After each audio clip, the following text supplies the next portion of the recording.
It all starts with a push of the button. Let's see. I gotta double check, make sure we're on. I don't have the volume on. It's over here. Looks like it's working. All right.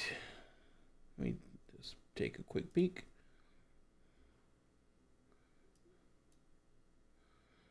Okay, let me. 1, 2, 3, 4, 5. Man, the lag is like instantaneous. It's actually, there is no lag. Wow, these are very. It's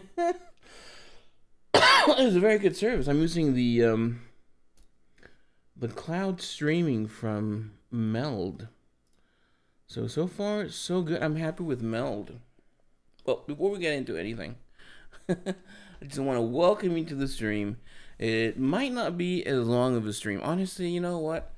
I wasn't gonna stream today because I was upset that I didn't start at the time that I want to do. I was upset that I didn't do one yesterday because I want to do one Monday, Tuesday, Wednesday, and probably Thursday. Because for right now, I think I can take an extra day off, just work Friday, Saturday, Sunday, driving the cab.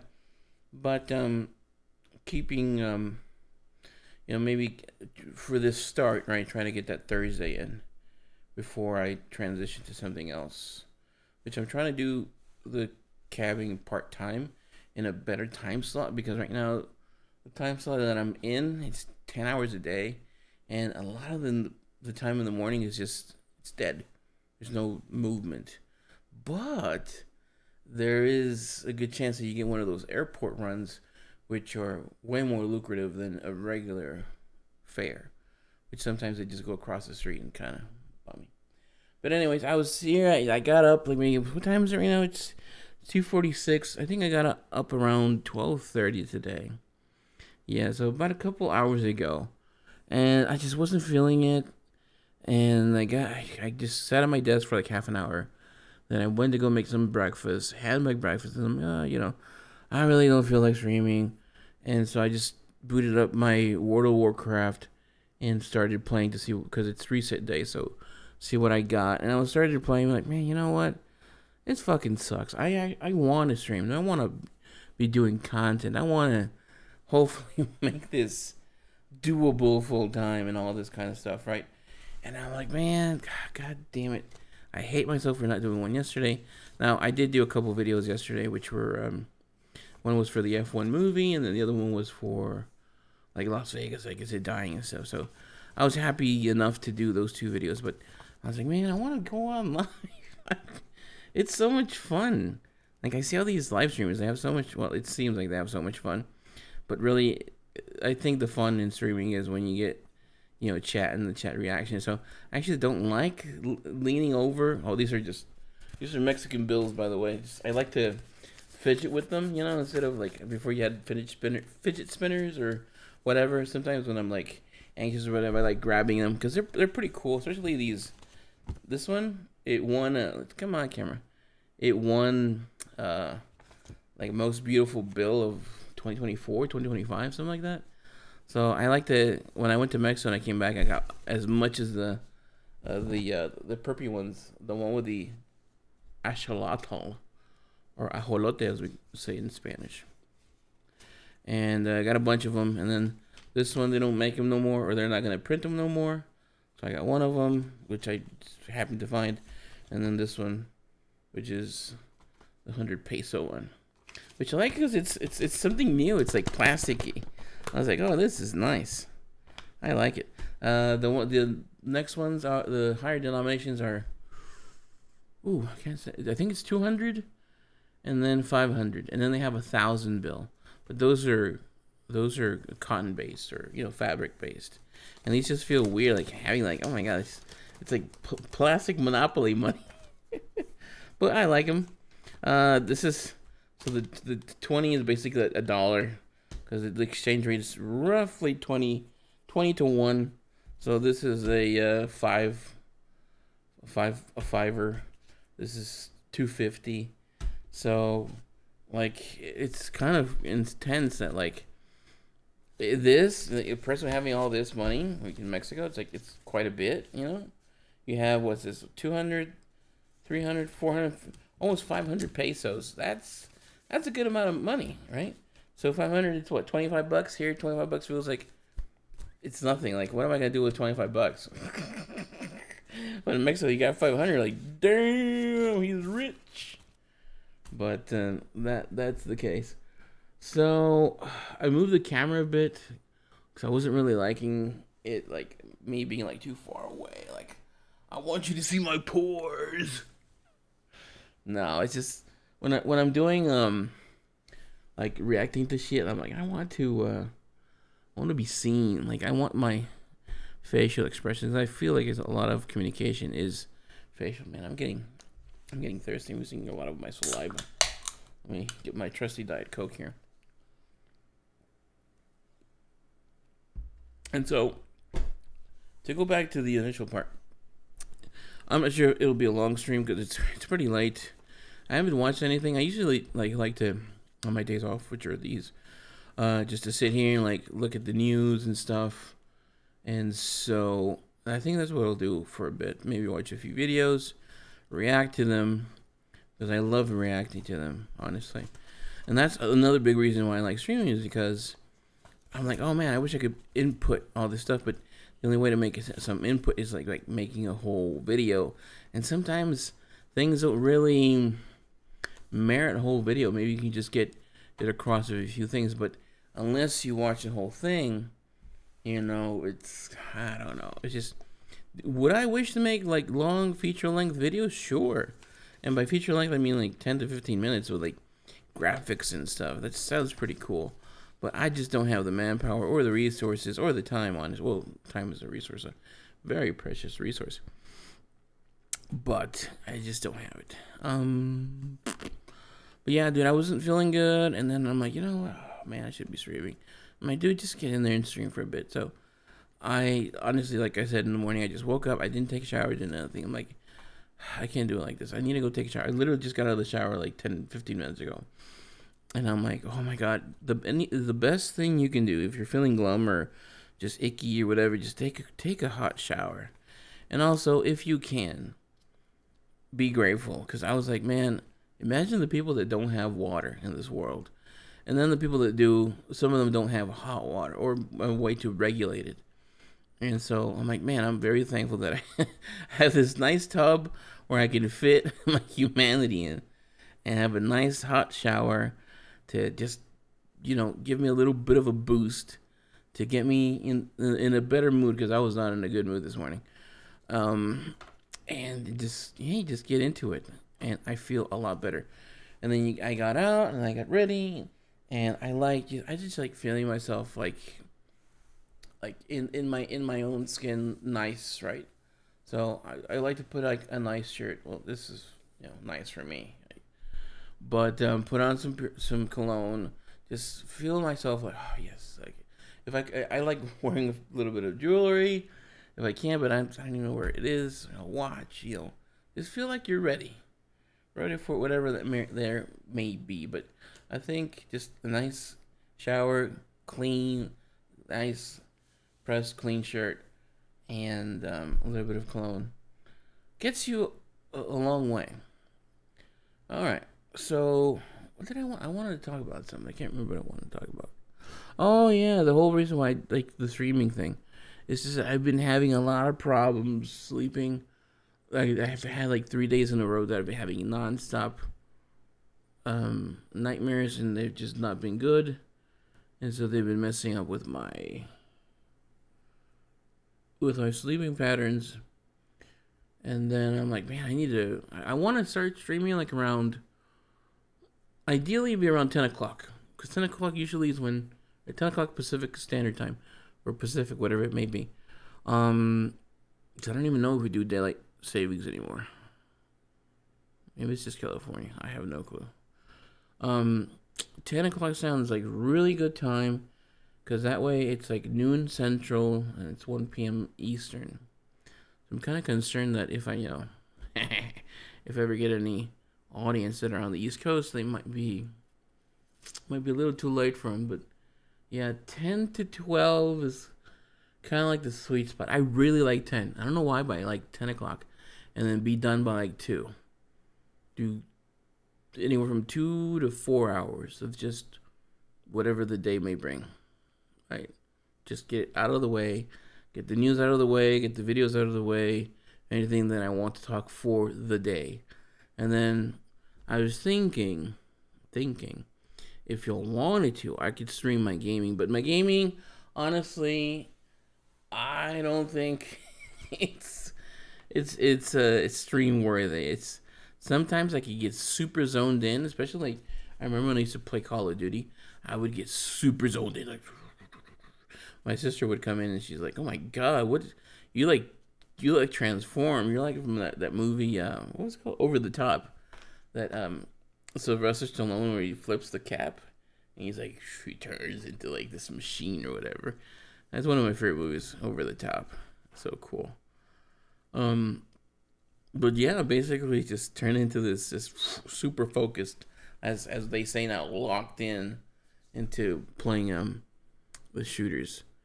So sometimes I just get into that mode, which is, kill. But yeah, it's just like, streaming is a lot about entertaining. And you have to be entertaining. Sometimes that's just not entertaining, and sometimes it is. Like I look at other streamers like what's this guy, Nick Merckx. I like Nick Merckx. I used to like Dr. Disrespect, but I don't know, he got a little too toxic for me.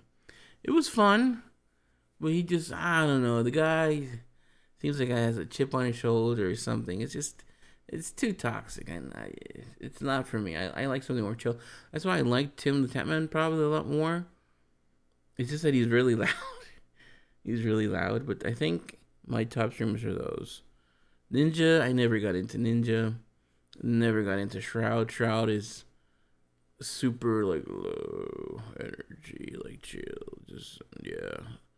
I just did this 360 here and killed 3 people. So yeah, and so yeah, I think, and then these new kids, right, that just do wacky things on the screen. It's too much.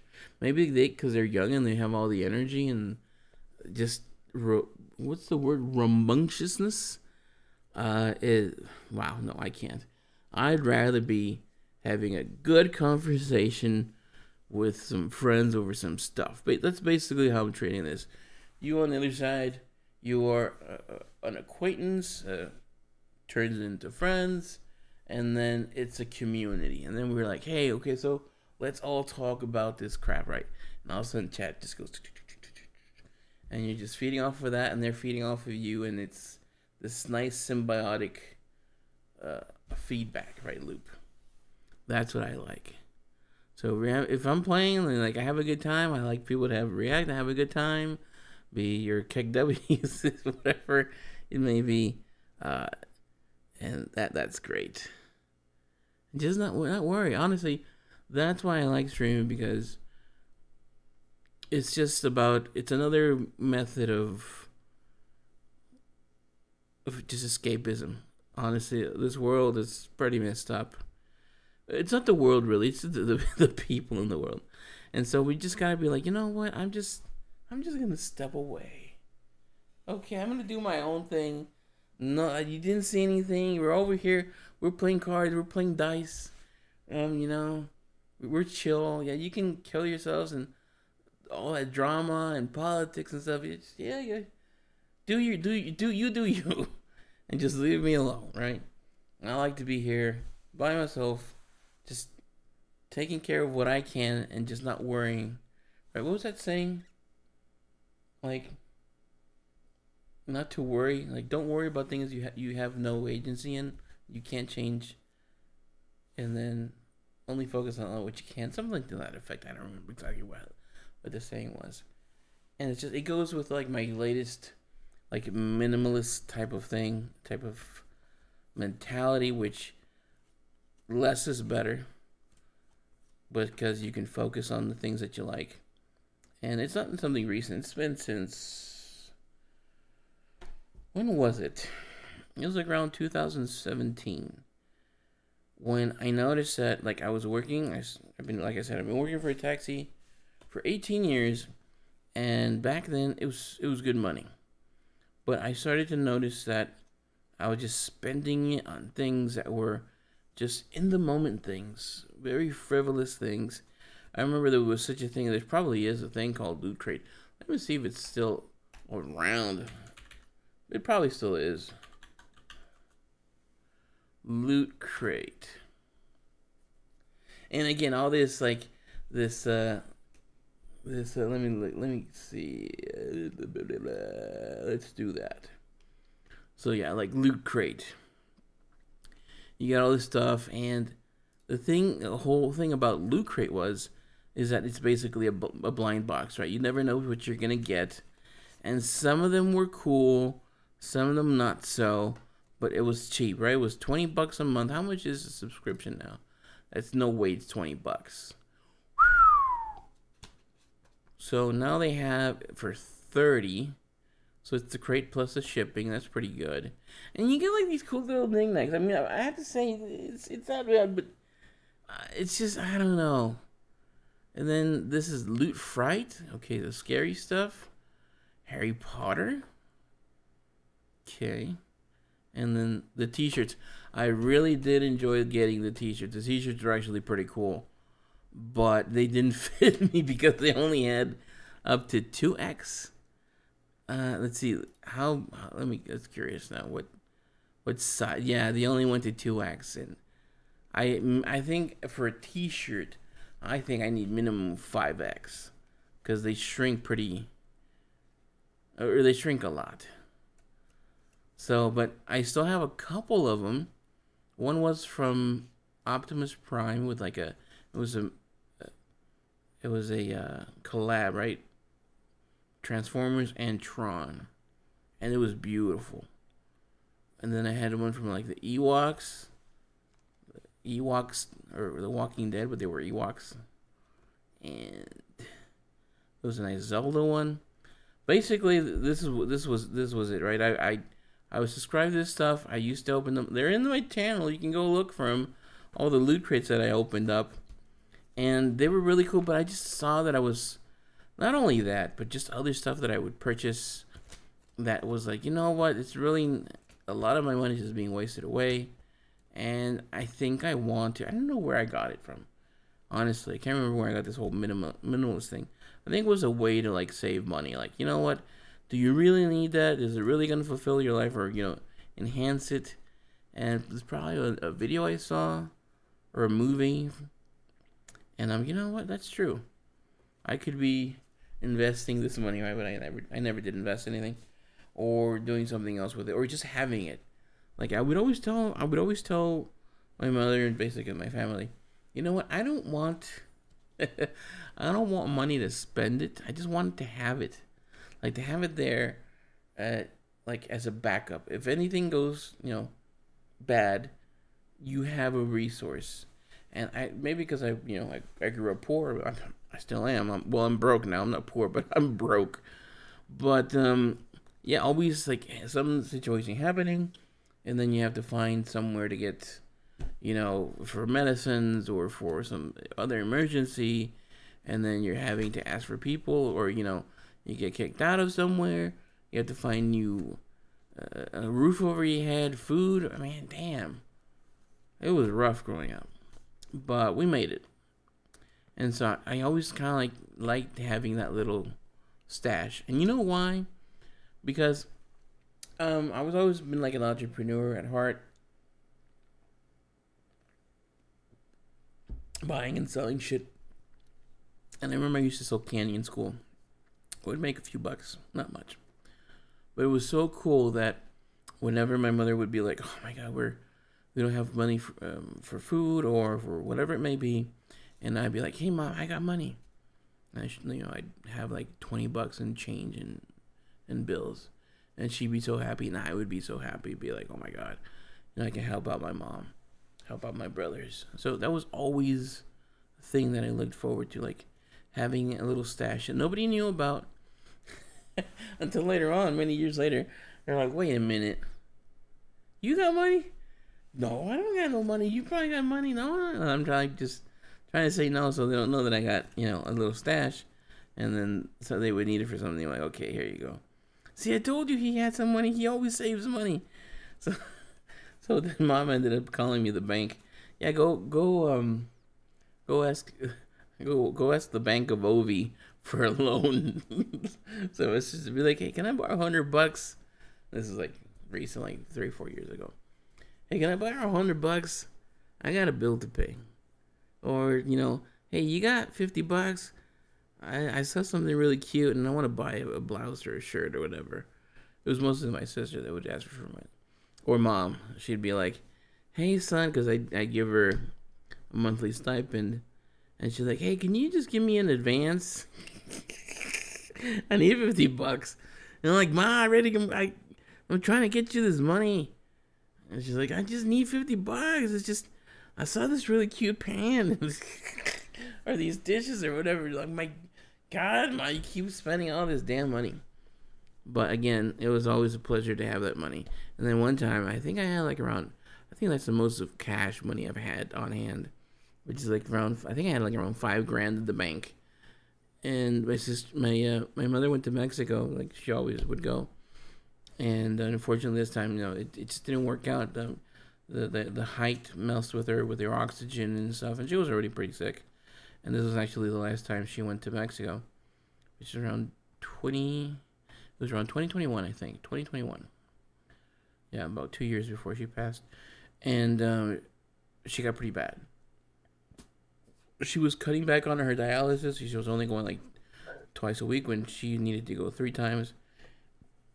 And I told her, "No, ma, you gotta go 3 days. There's no other way you can do it. You have to get those toxins down. You have to get all this stuff down." And so, but she's like, "No, but it's too much money." I'm like, "No, it's fine." So I would send her the money for the extra dialysis a week. She was there for like, I want to say she was there for 2 months total. But she had to get a machine that would, give her oxygen, and then also rent the cylinders so that when she went out to go do anything outside, she'd have her little oxygen tank with her cannula and stuff. And so that money went quick. Just getting her the equipment and the extra treatments. But I am so happy that I had the money. I don't care that all that money disappeared, because she had her last trip to Mexico was very eventful. A lot of her friends came around from like for school, and let me move this back over. And she was really happy. And they made her dinner. They brought her some mariachis, and she was so happy of having been there. And then finally, when we got her back, she immediately went to the hospital because she was pretty sick. They had to do a whole bunch of stuff on her to get her back to normal, or try to get her back to normal. And she was good. She was good for a good while. Like I said, talking about my mom's passing, we knew it would happen eventually. We knew she would probably not last that much longer. She had already lasted like almost 5 years doing dialysis. And so that is not fun. That is not fun. That takes a huge toll. I think it's akin to like chemotherapy. Like it just massacres you, and it just whittles you down. And so we were like, okay, well, we can't get her a transplant. Odds are we can't.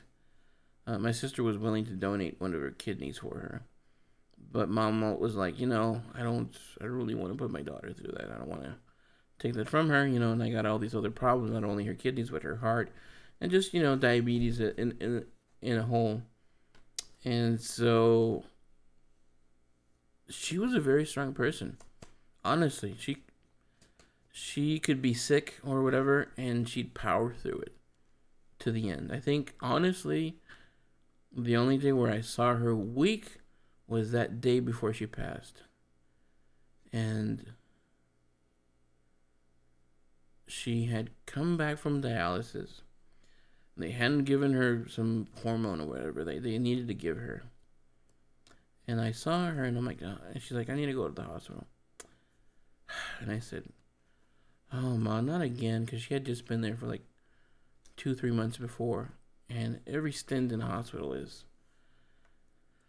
it's not easy being in the hospital there with her. Having all these things attached to her and all this stuff, and then sometimes they'd be mean with her, and she was very picky. And I told her, "Oh, ma, you shouldn't go, because she looked fine." But I don't know. But I'm like, it's up to you. If you want to go right now, we can maybe wait, because we were waiting. Like, maybe we can just wait, because it was a Friday. I think that it was a Friday, the last dialysis she went to, and then Monday. No, she was still good that Friday. She passed on I don't know, was it a Monday? No, I think it was Tuesday morning. Because I remember we still went to work one day. I came back.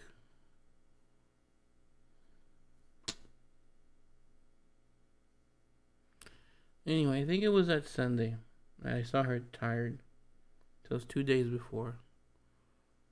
And my sister took her out to Kohl's to look for some bedding to buy, because they were always spending money. And she looked really tired. But again, she went and she was walking. She still powered through it. And they came back the next day. Or they came back.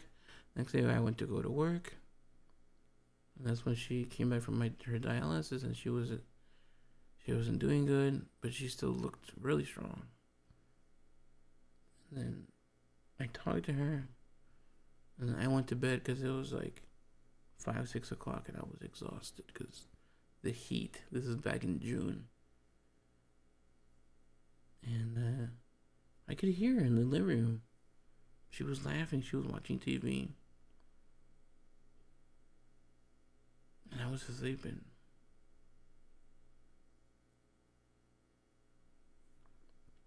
I heard her go to sleep or go to her bed, and it was like 9 o'clock. It's like she wanted to talk to me.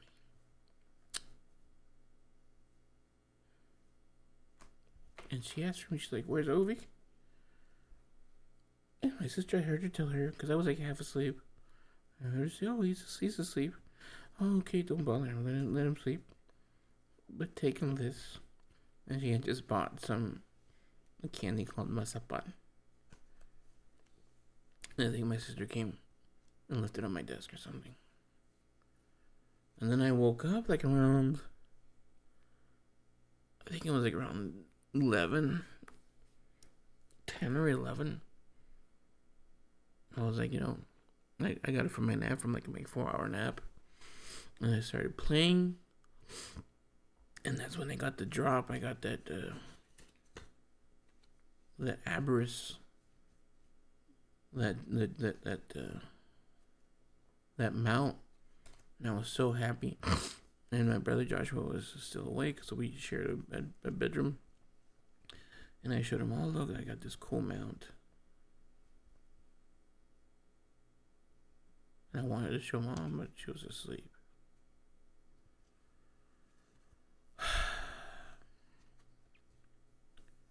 And then I woke up in the morning. I think it was 6, 7 o'clock. I wanted to go see her, so to say goodbye.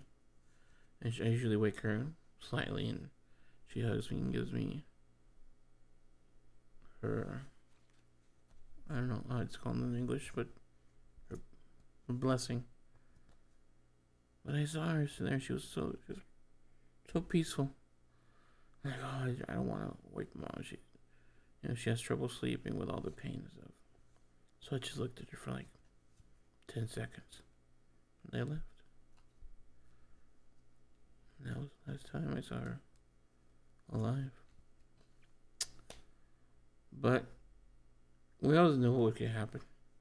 And we'd always be together and be like, how fucked this life is, right? And I'd be like, it's pretty messed up.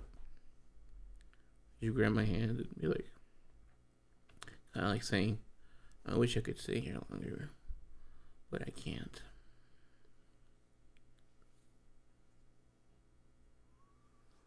And then, yeah, my sister got up and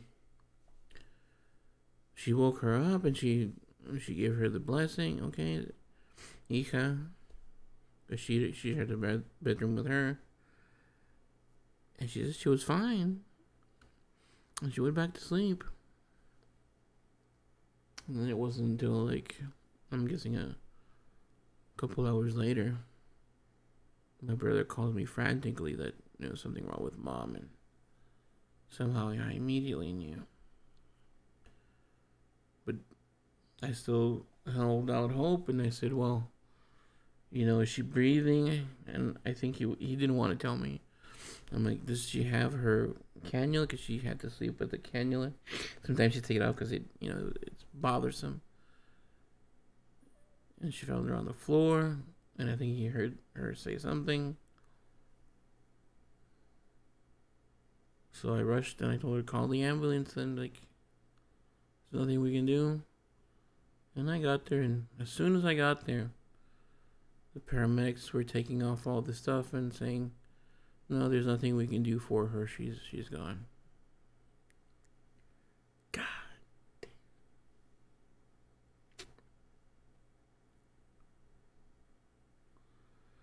God damn. And you're just standing there in shock. And you see her on the floor and like, she looks like she's sleeping. There's no way you tell me she's dead. I'm touching her and she's warm, she's hot. There's no way. And then, I don't know, maybe 15 minutes later, my sister arrives and I'm there on the floor with her, with my mom, holding her hand.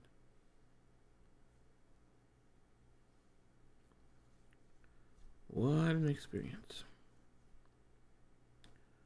Pretty fucked up.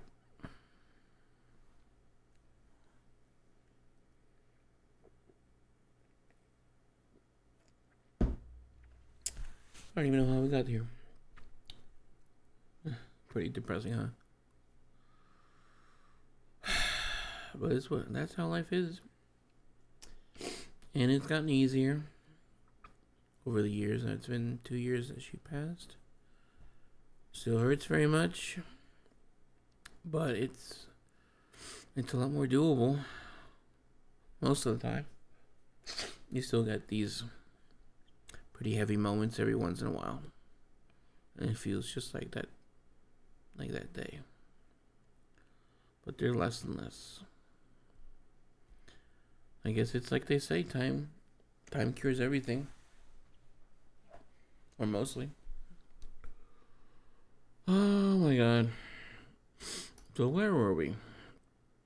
Let's see if there's anything on Twitter.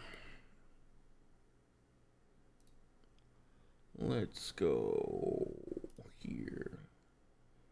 So what was this? I remember what I did here. So what's this? Oh, okay. I see what I did. Because sometimes I'm just too intrusive. So I made this scene where I'm just like in the corner, so I don't block everything. Alright, what's this guy saying? Dratnos, sending random annoying things, have the way that it was. Seasonal dungeon, wait, what? Today in random annoying things, half of the weeks, the dungeon quest isn't for a seasonal dungeon, and this achievement, tank and DPS versions, is unobtainable if you didn't notice and set it up in season 1 and 2. Ah, okay, I get it.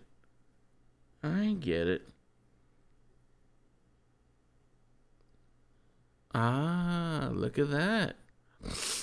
That's pretty fucked up. I'm sure they can do something to fix it. Maybe make it like 4 out of the 8. That can be fixed. Or if whatever you have now. Look at that. Nice, my boy. Alejandro Sendejas has been called by the United States. Finally. That is good news. Like, why are they not calling him up for the U.S. team, man? Come on. He's a great player. Moose Mounts. I don't care about that anymore. Gold Squish? They better not. I don't care really.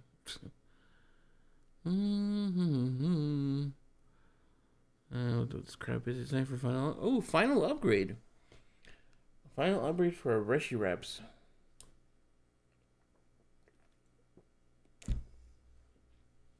Level 730. Christ. That is chunky.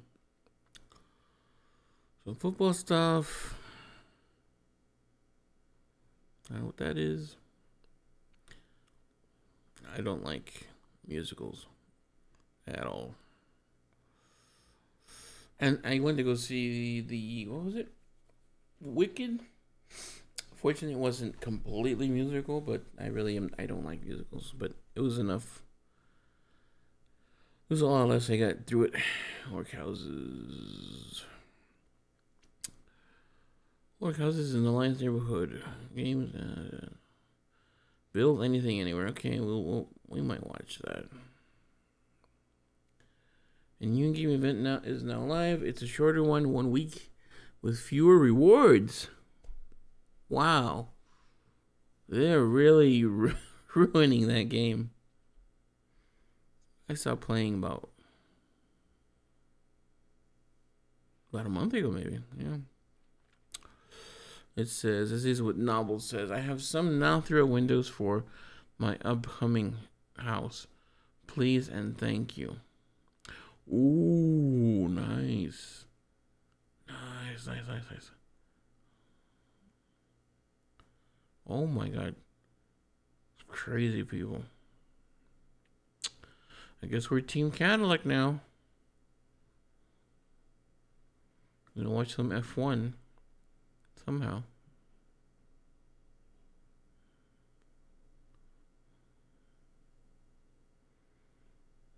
Druid of the Flame set.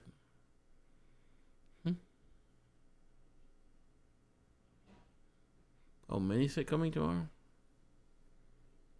Don't care for it. Doesn't even look interesting.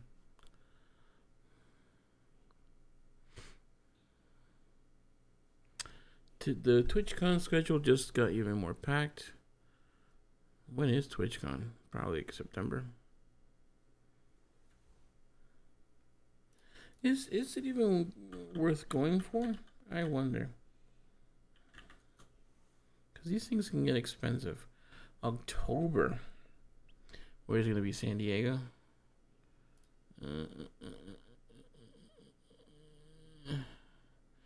San Diego.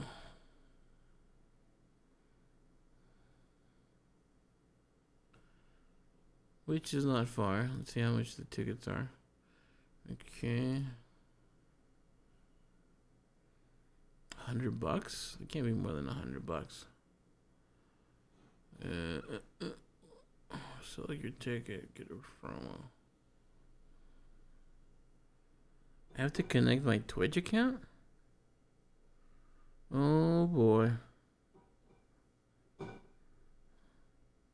Oh, those are add-ons. Okay, let's see. Let me, in case I gotta show anything.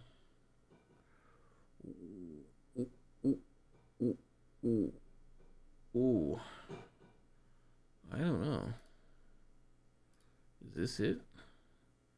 No. Yikes. I don't know. I don't know. Where did my account go? Let me check something. Let me check something. Anything from the trolley?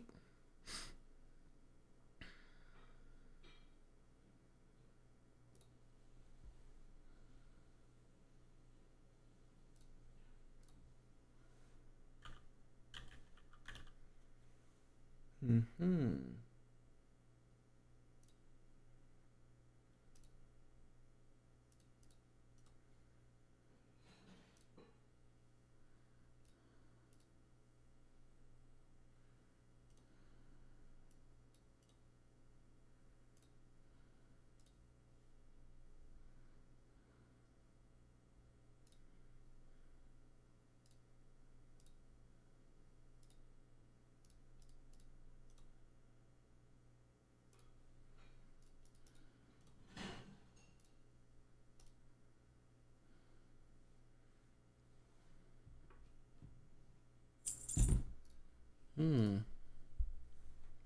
Let's see here.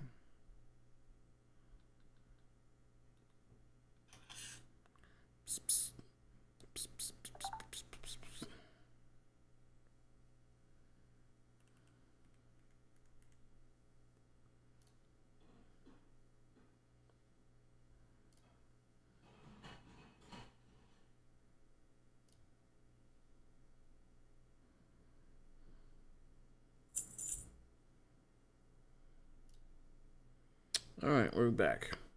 So, okay, calm down. Damn, all these notifications. Holy moly. Okay, so let's see, 3-day. Jesus Christ, $250? Friday, $169?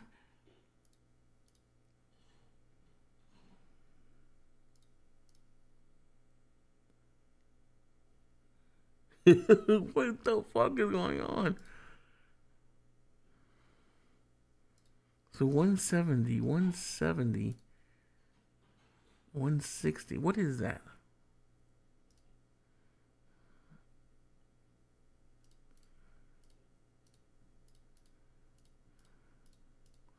And is that with tax? $500 fucking dollars. These people must be crazy to go to TwitchCon.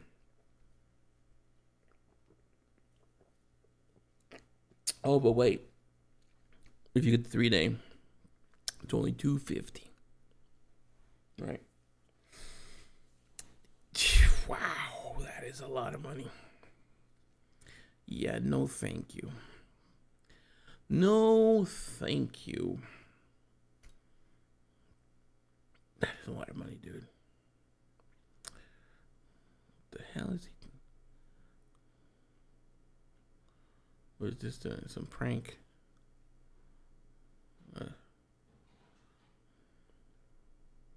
Okay, Mel, give me the laptop. Give me the damn laptop.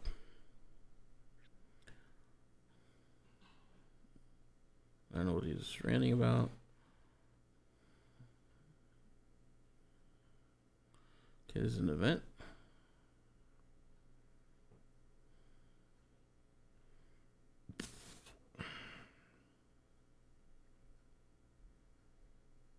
What the hell? No, this is AI. Oh my god. Crazy ass people.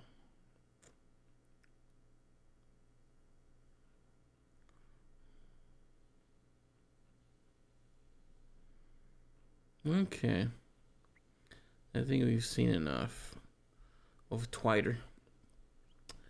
Let's go to videos. Okay, let's see what I got up for my subscriptions. Okay. Now I need to switch the audio or else y'all can't hear shit. And I can't hear shit. So let's get our headset in.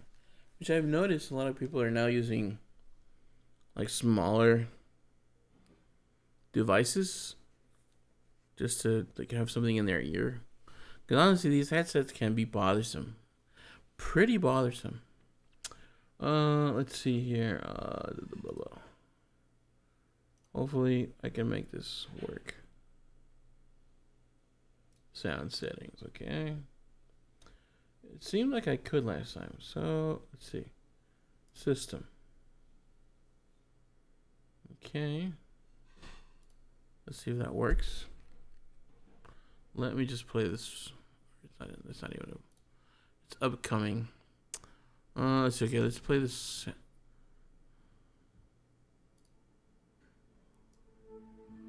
Okay, I can hear it.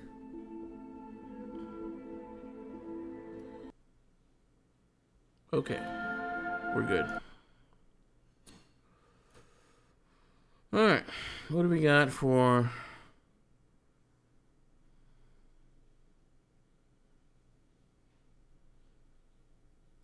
Right, already watched that. Yeah, let's watch the tally video. Why not?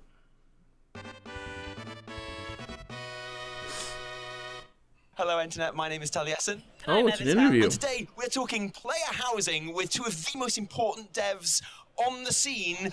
Hello, everyone. I'm Laura Sardinia. I'm lead UX designer for the WoW team.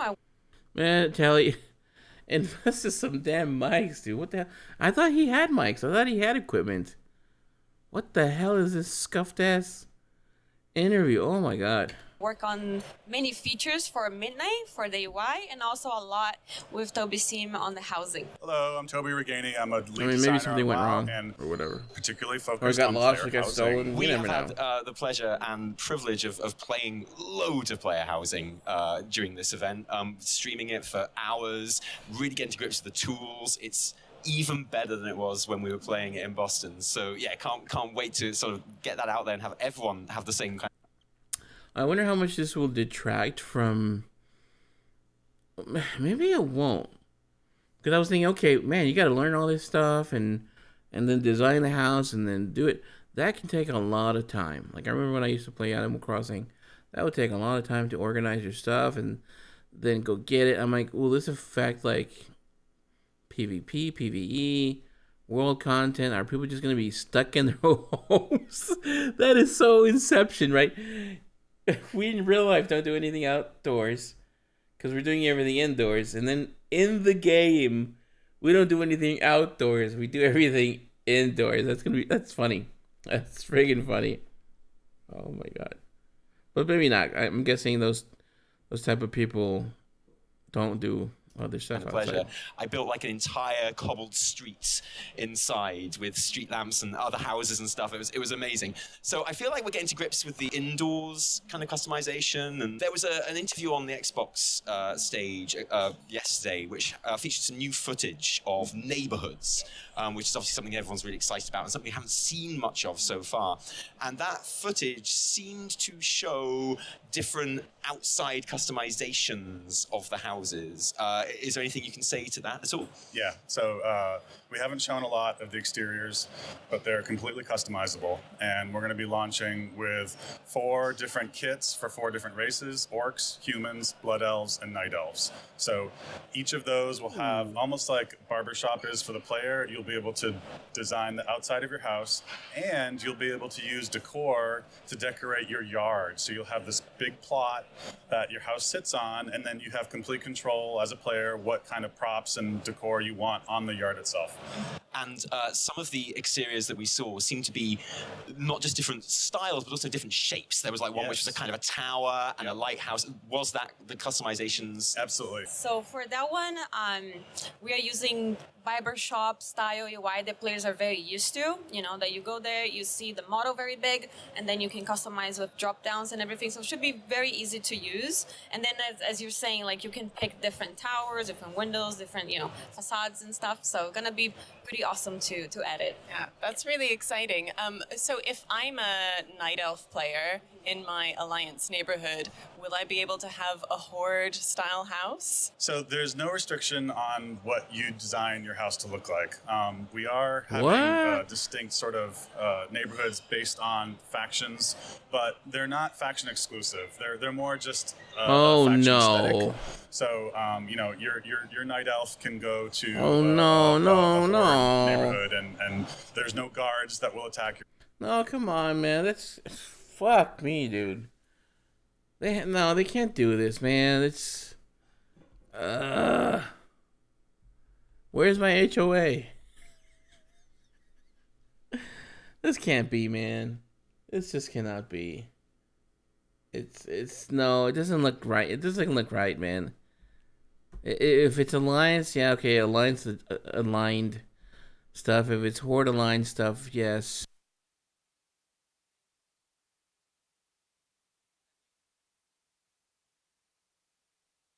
Or anything like that. Some of the locals may comment on, hey, like we don't see a lot of night elves in these parts, but something like that. But we want to stay true to the fiction of the of Azeroth, but we didn't want to have friction in regards to how people choose to socialize. Sorry, just to clarify on that, you might see a night elf house in the middle of Razorwind Shore. You might. And whether players are going to organize neighborhoods how they want, and that's part of this process. Is that we're trying to put very few hard limits on what players do in their neighborhoods, and neighborhoods are communities that will evolve with their own guidelines and so forth, and that's up to the players, right? Cool. So looking at those neighborhoods, from what we've seen, it looks like there's like a diversity of almost like biomes within each neighborhoods. Could you talk a little bit about that and the different things you can find? I just don't get it then. Then why have horde areas and alliance areas? It doesn't make sense. If I'm a horde player and I want to live on the outskirts of Stormwind, then I should be able to. Then why it doesn't make sense. In them? Yeah. So first of all, I'm delighted we're talking about neighborhoods because there's actually been a significant effort on our part that we haven't talked a whole lot about yet. They're zone-sized spaces, so they're really big, and we spent a lot of time making sure that every type of player fantasy that we could think of regarding player housing could be fulfilled. So if you are a blood elf and want to find a place that's more like a Jara, you can do that.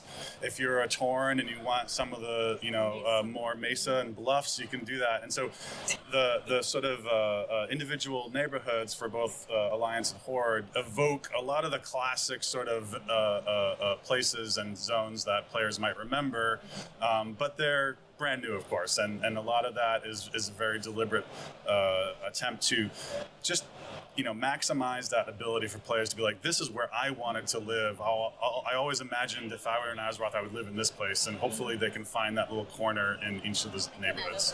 On the UI side, we're building, many UIs that you can see the neighborhood from above, let's say. So we are adding a new button housing at the, the HUD that you can click from anywhere, which is great. Like we're 1 hour to go to a raid, and then you can check it out your neighborhood. We can talk a little bit about the endeavors in a bit, but you can see the activities that's going on in your neighborhood. But when you're picking your house, finding friends to live with, we're gonna have a house finder UI, what you see from the top.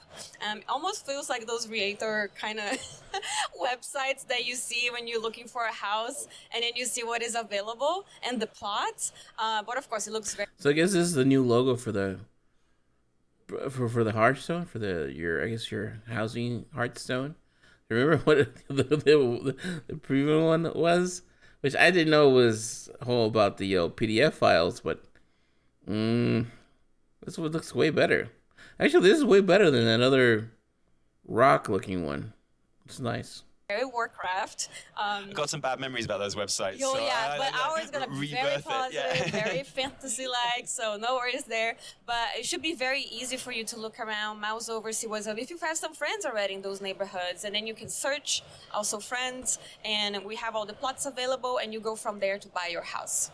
And are those zones, do they exist in the open world, or are they completely instanced, like you get there through a portal or something? They're instanced, and you do get there through a portal, but within the fiction, they exist in a specific place, and each neighborhood sort of has a little bit of a backstory about what's going on. That kind of kills it a bit. What you're going to having see to go through is a portal. that there's actually some story elements that will be specific to the neighborhoods, but what I'm the most excited about is that the ultimate goal is, in the way that homes are sort of a way for individuals to express themselves, we want the neighborhoods to be an expression of individual communities. And so the ability for us to allow certain elements of customization within the neighborhood itself is going to be something that we're growing over time. And I can't talk a lot about that specifically, but one of the things that I can mention is endeavors. Endeavors are neighborhood-specific tasks that are kind of like a world quest combining the travel log with the trade post. And so as a neighborhood, you can choose to do an endeavor, and it's a month-long task. You're inviting another culture from Azeroth to your neighborhood. So, for example, you might invite the gnomes from Mechagon, and as you Don't see why I'd ever do that, but okay. I'm trying. it's up to the players. We don't judge. But as you do, you start seeing elements of that culture start appearing in your neighborhood, and as you make progress, it becomes more and more, obvious what's going on. And so, this is just one way, the very initial way that we're sort of allowing neighborhoods to distinguish themselves from each other. Just to clarify, so will we be able to choose a kind of path for endeavors? Like, will there be different options that we can take, and we decide as a community, I guess? Yeah. Yeah, absolutely. So for private neighborhoods, so either a charter neighborhood or a guild neighborhood, they can designate a neighborhood manager, and those individuals can choose for the neighborhood which endeavor. There'll be a choice of maybe 3 or 4 that they select from. Oh, it's gonna be a shit show. Process. There may be some cases where we have what's called a priority endeavor, that we want everyone to do the same endeavor, but that's the exception. For the most part, we want players to be able to have a certain degree of control over their neighborhood. And the kind of progress that you've mentioned on that, it does look a lot like the Traveler's Log. Sort of similar kind of things happening, and there are sort of decor rewards on there as well. Does that mean you're not planning on putting much housing decor on the trading post once it's all active? So we're going to have decor available in any way that you can currently acquire loot in the game. So vendors and quest rewards, dungeons, everything. We're launching with over 1,000 different pieces of decor, and we want to reward players for how they choose to play WoW. So some people are going to be like treating their home like an extended trophy room that is just bragging rights of all their achievements. Other people are going to have class fantasies, like I want to make my thieves' den for my rogue and his hideout for his friends or whatever. It's one of these things where we're not telling players what they should be doing, and as a result, I'm really excited. I think it's going to be cool overall. It's similar, not everyone like a transmogger, they really chase a lot of transmogs, but they're raiders, and then they unlock the tier set, and that's kind of cool, right? They have that, and they're gonna wear it to show up. So we see house in a similar way. Everything you do, PvP, raid, Mythic Plus, even events on the midnight, that weekly quests might give you the core stuff. So players gonna unlock all those cool things anyways, no matter which kind of player you are, casual through hardcore. They're gonna unlock a lot of things, and at some point they want to put that somewhere, and they're gonna have their house. So housing is really for everyone, for sure. You mentioned story. If only that for real life, right? How everyone gets a house in real life. It's a right. But I am liking it, where your trophies and stuff and your achievements, somewhere where you can physically see them, or not physically, but see them in game, other than just in a chart or tile. Pretty good. Beats in the neighborhoods and the events, and in the features trailer there is that glorious skybox, the void kind of raining down specifically over a neighborhood with is that just a dramatic thing for the trailer, or is that something we can expect to sort of happen in the build up to the expansion? So the main conflicts will not be happening in the neighborhoods, but the neighborhoods are part of the world, and so you may see elements of threats that are happening or that are currently going on within the neighborhood. The neighborhood itself, though, they're sanctuaries, and so it's important that players feel as though they have a certain amount of safety. We don't want them to feel like they're going to be doing a boss battle in the neighborhood, because again, these neighborhood spaces exist primarily as social arenas. No Bowser coming and just walking through and wrecking it all. No Stitches wandering. You mentioned decorating outside space earlier, and how much garden space is there for players? And is it the same for each plot? Because some houses seem completely in the wilderness and some seem tightly packed in together. Yeah, it's a great question, and it's something we spent a lot of time noodling with, because we want each of the potentially 50 plots or so to feel like there's a reason why I want this plot. Yeah. And some are way off by themselves in a distant corner on a hillside, and that's for the fantasy of I'm a hunter and I want my hunter's lodge and I just want to be left alone. Some of them are clustered close together. So if you have a group of friends and you want like a really intense kind of urban social. Yeah, I think I'm gonna find myself. Give me a manor, a lot, the biggest lot I can find, just massive. I'd be willing to put some gold down for that. Like, I don't want to be in like this tight knit community. Screw that. Give me this big old plot of acres of land. I'll go for that. I'll pay for that. Thing you can do with gold. That too, and everything in between. So we really put a lot of effort into not just the biomes like you mentioned earlier, but also just the spacing and the way that they're related to each other, you know, in the overall context of the neighborhood. So I'm a hunter, and so I like to collect pets. And one of the things that we've seen in some of the art floating around is, you know, there's like something like a stable outside. You can see a mount. You can maybe see a cat wandering around. Can we expect kind of, you know, you mentioned trophies and collectibles, but can we expect some way to show off our mounts or pets and things like that? Stay tuned is all I can say to that. We're obviously launching in midnight, but you know, every major patch, every expansion is going to be featuring new housing features and content. And there's a lot of talk about the new kind of situational transmog system as well. I'm assuming that will have a housing element. Can you talk about the UI for that a little bit? So we're at midnight. We got a lot of cool UI updates, and a big one is the transmog revamp. We revamped the whole window. It was a little dated already, a little small, you know, when you can see your transmogs. So it's much bigger, and now we have outfits, which will give you some for free. We don't have the right number right now, but we a good amount. And later, you're gonna have to buy those outfits, but it's not gonna be expensive for sure. But when you set an outfit, for example, for the housing, you really have that in mind. And you wanna put your pajamas, for example, and then that's your pajamas outfit. And then when you create the outfit, you can go to the situations tab where you can set every time I go to my house, I wear my pajamas. So let's say you are in your raid with your gear and your sword, your shield, and like, okay, going home.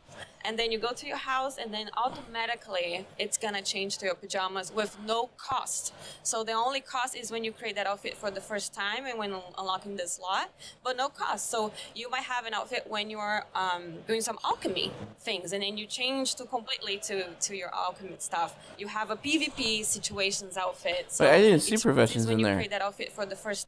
It says world, delves, dungeons, raids, arenas, battlegrounds.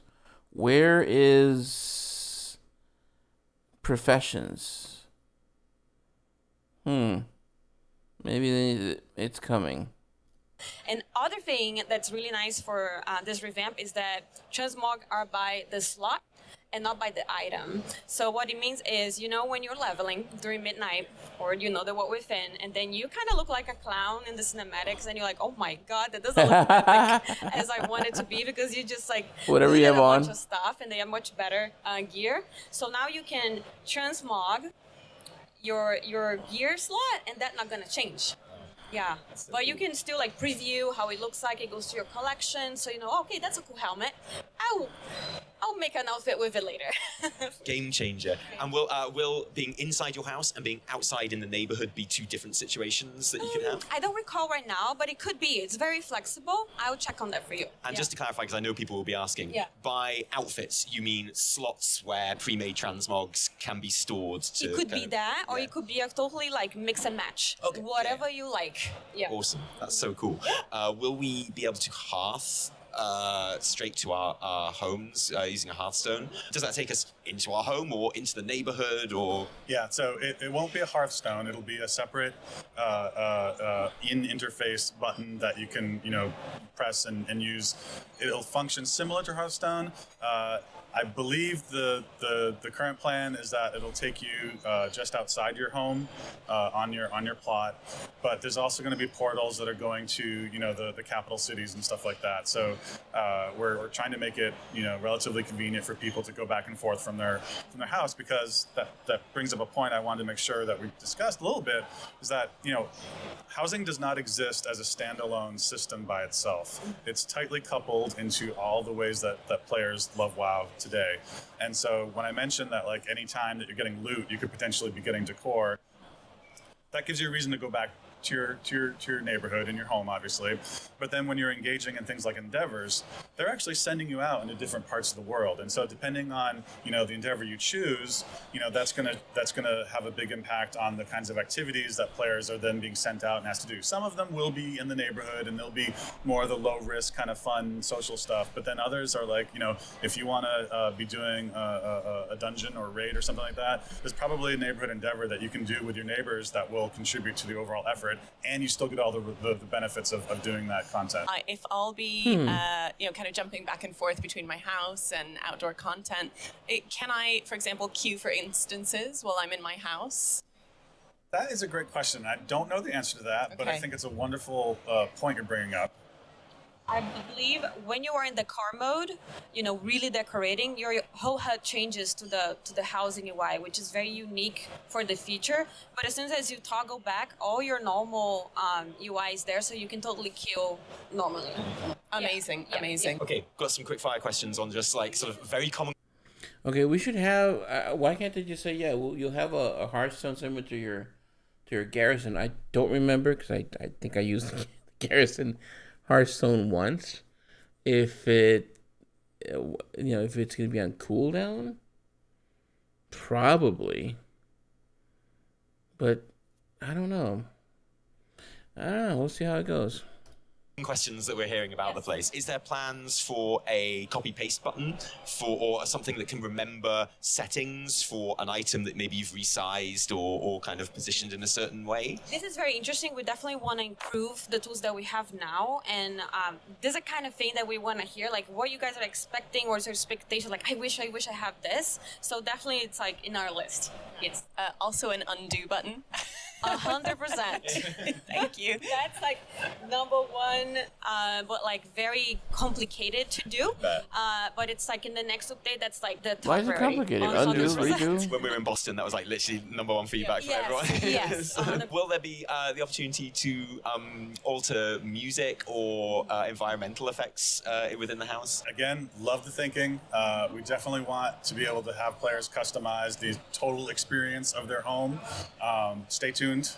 Again, sorry, but we're not announcing that quite yet. Are there any ways in which our warband will be able to be visible within our homes? Like, maybe not necessarily all sitting on a couch like us, but being able to put more like that.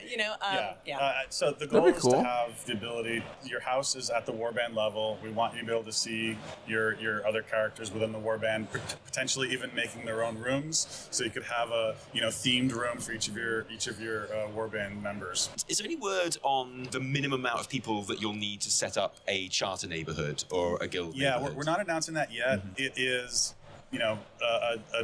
a balance between making sure that we're being flexible for what the players want, but there's also an overhead associated with a neighborhood because they're very large, and so we don't want like a three. There might be a way to circumvent all that, mixed housing or whatever crap, that you join a collective that is, we're all just Hordes or Alliance or whatever it may be, or just Blood Elves, right? We're Horde, but then we're Blood Elves, and so it's just a Blood Elf HOA. That'd be one way to do it, and I think that's the way I'm gonna do it. It's like you can belong to this plot, but only if you make it all cohesive. Not having this mishmash of whatever. Okay, I like that. And it's you start. It's like a guild. You start the guild and Belfs only, or Silver Moon decor only. Person neighborhood, because it takes up a lot of resources that we'd rather make sure that we're grouping people together in a way that they can be social. And as far as public neighborhoods go, if there is, say, an account that kind of goes dormant, someone hasn't logged in for a time, is there kind of a system in place where they might get sort of just phased out of that neighborhood and replaced with a more active player? So there's no maintenance or there's no sort of upkeep or anything that we expect players to do. But if their account is not active, we may eventually start removing houses that we know are just not coming back. But that's not something that we want players worrying about. Like, oh, I need to log in to blah. Like, no, there's no upkeep. There's nothing like that. And it's actually fairly easy and low friction for players to decide if they want to move their house to a new neighborhood. So we wanted to make sure that when players spent all this effort and energy decorating their house, that they didn't feel like a sunk cost, kind of, if I move, I have to start all over again. No, you don't have to. You pack up your house and you put it down where you want it. Is there a plan to have sort of copy-paste strings, export strings that people can share with each other? I get that's a bit more complicated than Hero Talents, right? Again, love the thinking. We're not announcing that yet, but something that is very much on our minds. And another thing that is quite prevalent in MMOs that feature player housing is the idea that you could maybe give someone else permissions to do decorating in your house for you. And I'm not saying that I'm bored of YouTube and I'd rather just be an interior designer. I just like that as an option, you know? Yeah, again, we love that idea. We think that there's going to be... I'll boost your decor. I'll come and do carpentry for your house. 50K gold. Mansion. Willing to sell. Demand for people that are really, really good at decorating houses, and maybe not everyone wants to. That's, however, not a feature we're launching with, but is definitely on the very short list. Is there a likelihood that there, over the course of Midnight, will be more sort of exterior, interior customizations made available, particularly on the exterior side from launch? Yeah, I think that, we're going to be very actively listening and responding to how players are enjoying housing, and it's something that we're kind of building into the schedule. Like, we don't know exactly what players are going to be telling us, and we want to bake in time to our schedule to respond to that. And that's exactly the kind of thing that we want to hear about, but we don't want to commit to in a grand long-term schedule, because we've never launched a feature like housing before. It is entirely new. It has entirely new UI. It has entirely new assets, and it's in some ways an entirely new experience for the audience. And so therefore, it is going to be something that we're going to be learning from a lot. And like, we love these questions because we want to hear about what we should be prioritizing, and we don't presume to know necessarily. Oh, well, I'm really glad we could share these with you. And Yes. thank you so much, guys, for your time Thank you. and for answering our questions today, for your expertise. I feel like player housing is a growing, ever-evolving project. And it's Absolutely. really, really exciting to be here with it at this stage. So thank you so much. Thank you so much Yeah. from us. Absolutely. And see you guys next time. Bye. That was a very good interview, honestly. Very good.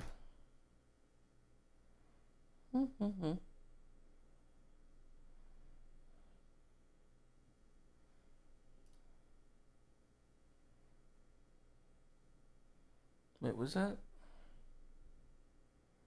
What was that? Wait, did they take it down? No, it's here. Okay.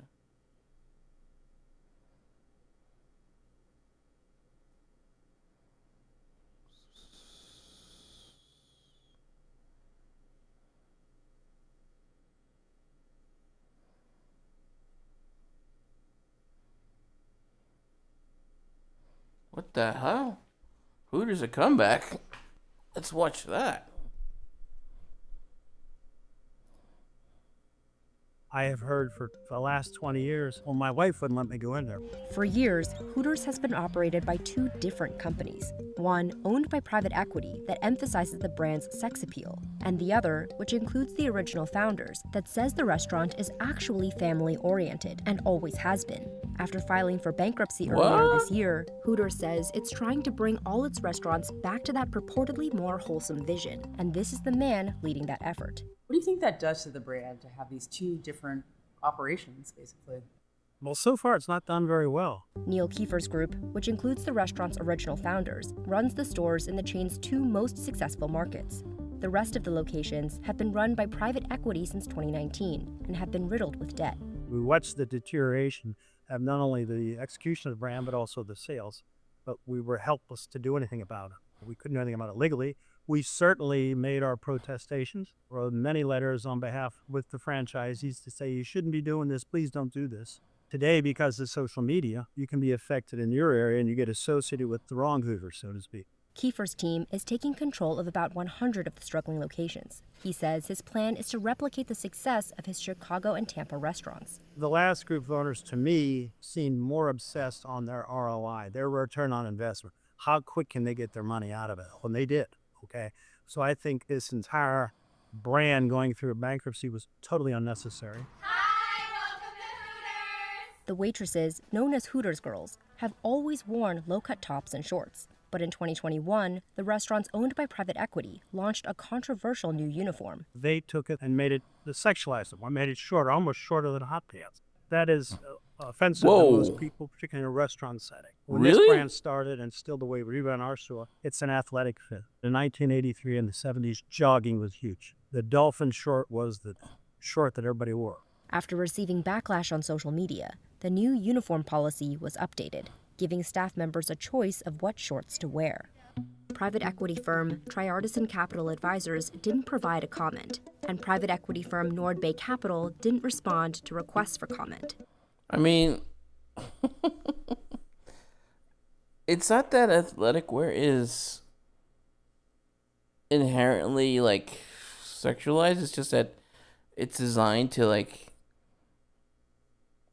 away from clothes, not to get into the way of your performance, but as a byproduct, it becomes a lot more revealing, right, of your form.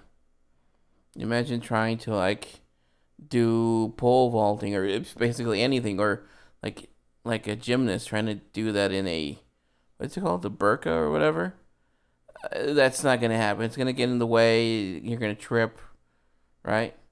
So these things are just designed to be like, they're trying to strike a balance between the least intrusive to the physical activity, but the most effective in, covering as much as they can, or not being as sexualized or revealing.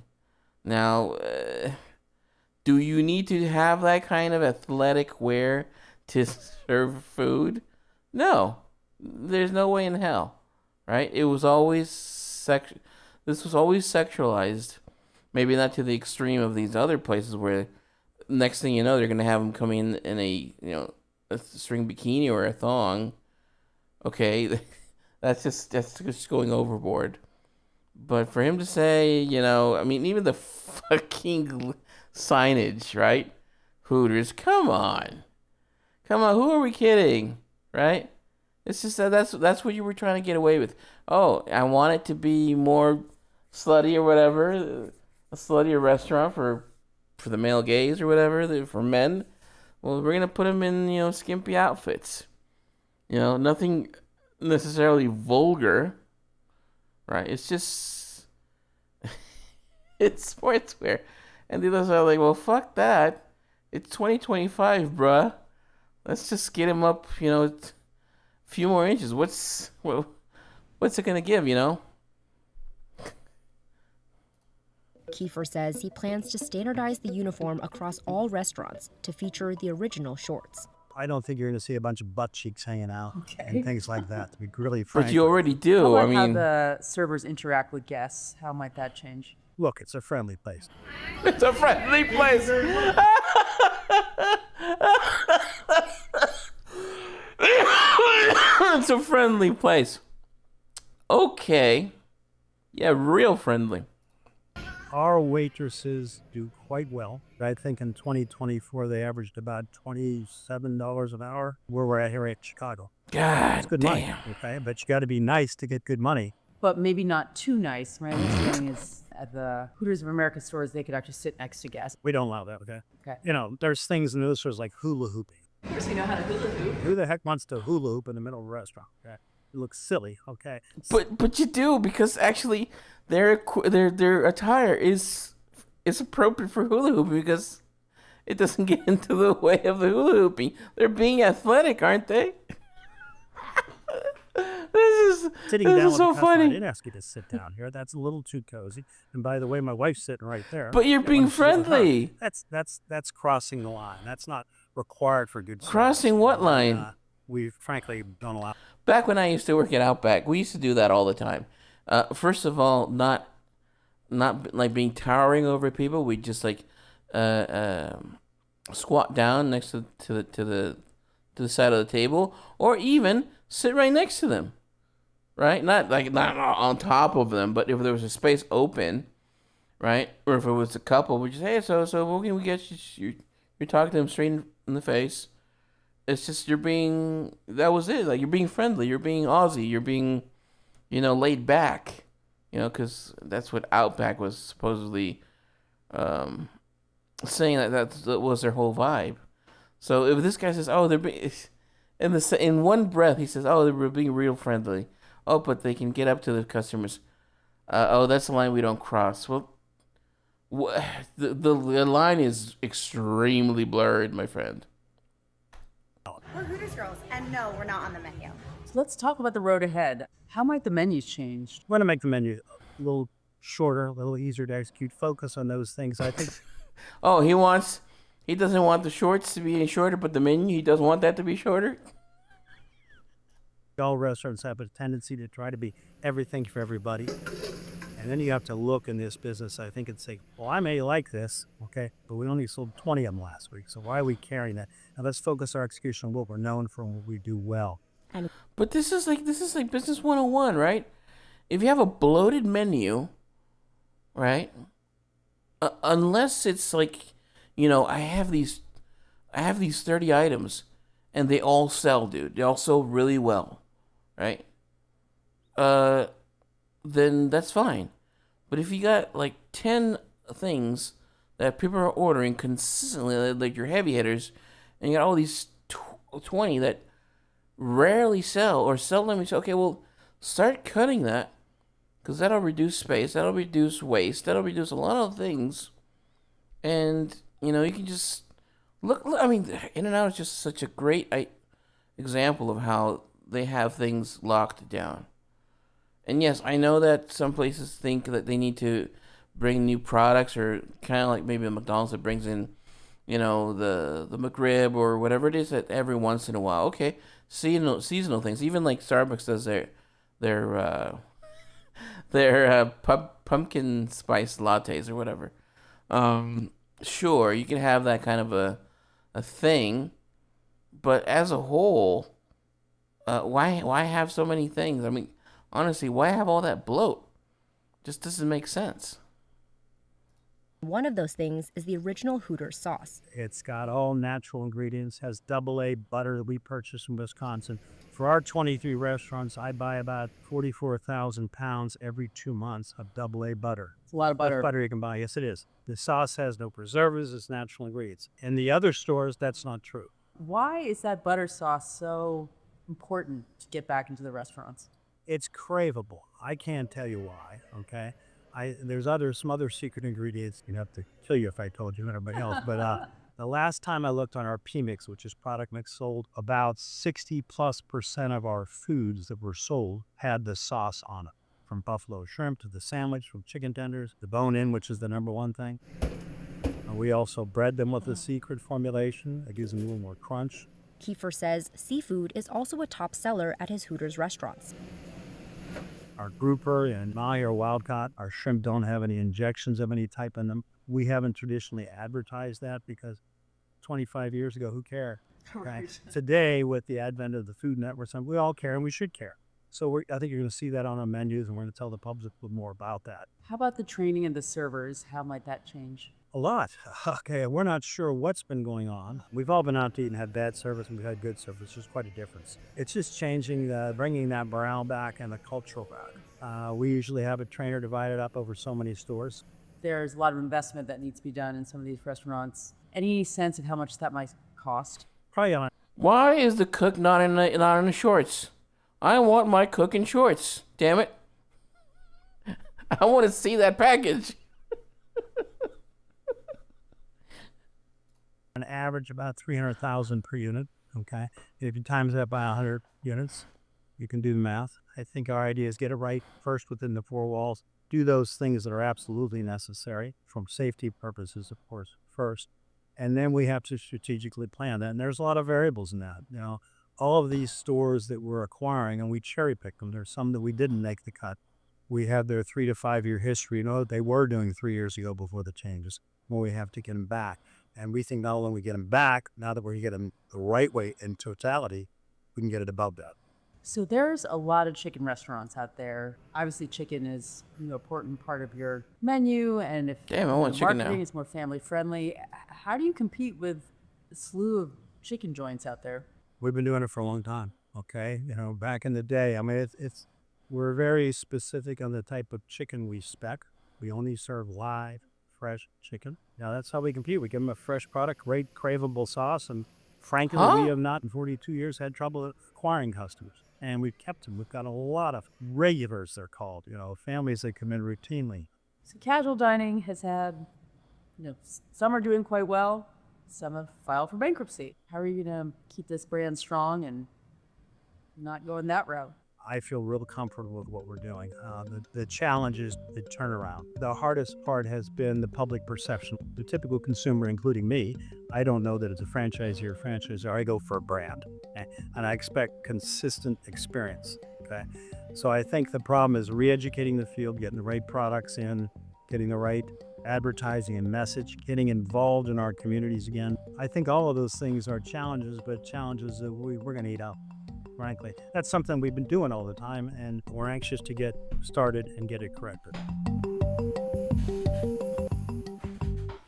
I really don't know what they're trying to get at. Okay, any restaurant worth its, I don't know, dignity or whatever, any restaurant should just strive to sell good food, right?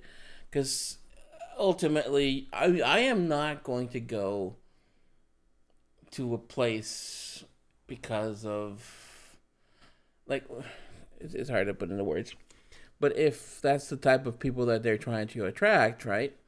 Customers that like to, man, it's just that I the whole experience needs to be pleasant, right? These girls there, I don't think people necessarily go there for the food. The food might be nice. It might be the case that it's pretty good, and as a bonus, as a cherry on top, they get served by young, attractive. I don't see any guys, right? It's all chicks. They get nice, attractive women that are revealing, and so you get a little bit of both. You get something for the eye, something for the belly. And it's just, for guys. I even seen like these TikToks, right? Where it's a family, like it's a lady, they're a pair, and they bring their kid. And the kid's like, they're just ogling the lady. Obviously, it's attractive to the kid. The kid sees, these big Hooters. He's like, I want me some of that milk. What the hell does the baby know? It just knows that that's what he wants, right? Or little boys, right? They're like, ooh, what is that? And they even make those TikToks like, at that moment, he knew he didn't want to play with toys anymore, He's like, oh, I want to play with that. So, I mean, what is this company getting at? Okay, just make good food, make it decent. Don't overprice it just because, there's sort of attractive chicks there. And honestly, you're not going to find bombshells there. Maybe one or two. But most of them are just, thin women. Honestly, women don't need much. They just need to be thin to be attractive, honestly.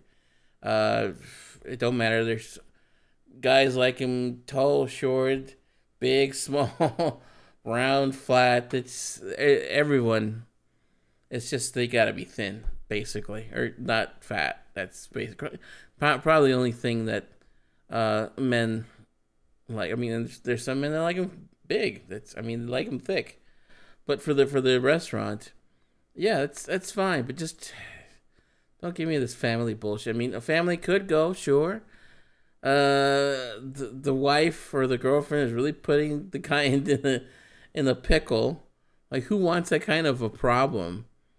Like, what women would take care of their man to go see other women? What the fuck is wrong with you? What is she yapping about? Why? I'm not talking to you, bitch. God damn. Anyway, that's it.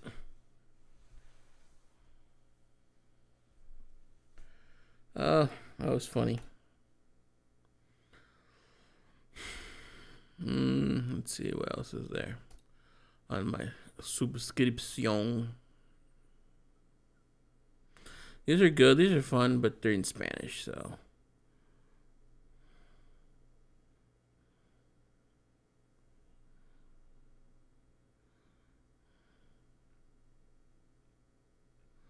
Let's see what I want to watch. Okay. Yeah, that's a stupid video. I watched a fair bit. This guy, sometimes he gives good advice, sometimes he just doesn't. You wonder what's really behind it. So we watched that.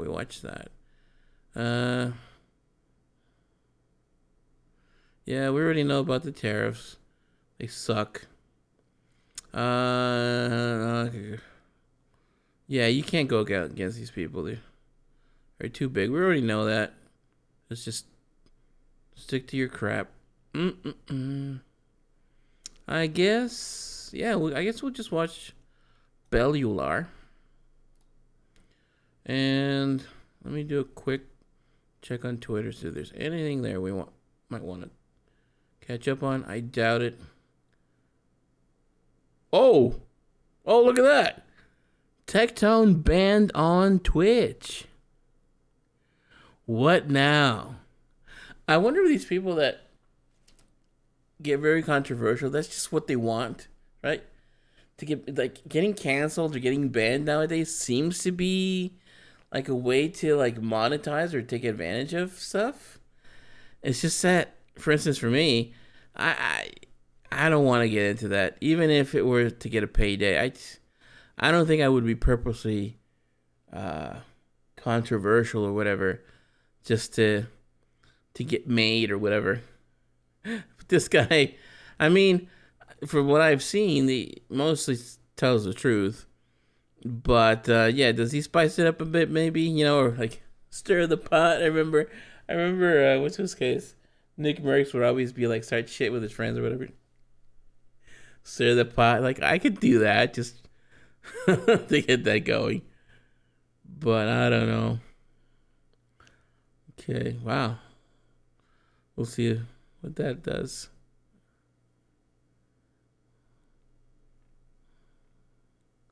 That's one thing I hate about getting to these places. Oh my god, there has to be a better way. Why can't we just apparate like in Harry Potter? Boom, we're there. Go through a portal. This is funny.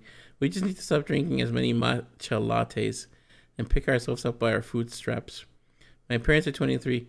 For the occasion of our first child being born, we bought this house that's big enough for many family members, including potential future kids, that will surely grow up to be happy and successful.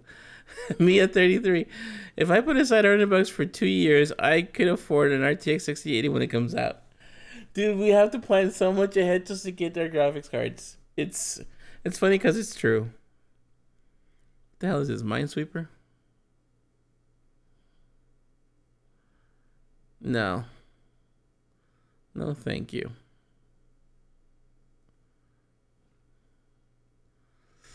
Oof, I think we're going to have to go Team Calic, man.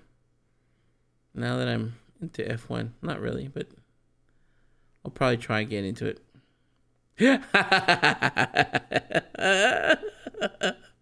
But that's Bolvar, right? That's not Arthas. Or maybe she's like, shit. Arthas is gone. I gotta find myself a new Lich King.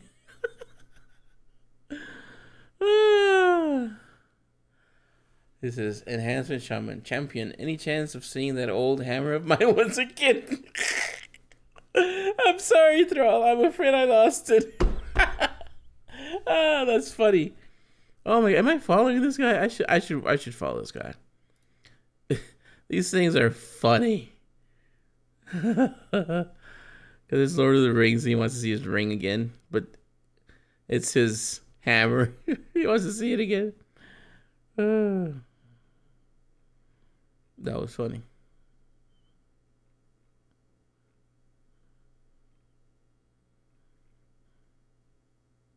Oh, come on. You gotta be fucking kidding me. Come on. My view bots are gonna be devastated. He called it, dude. Nice.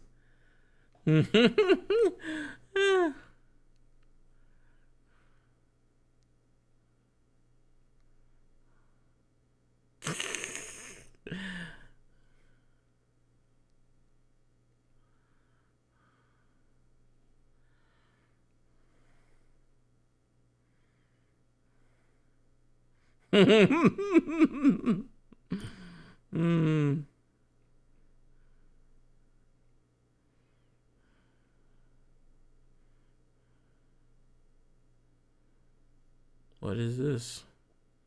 Is that flan?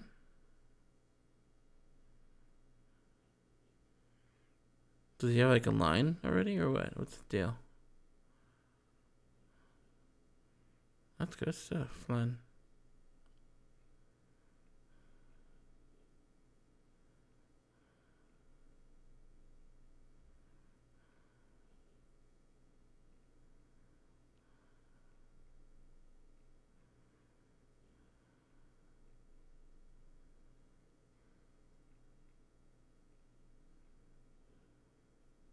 I'm never gonna get this mount.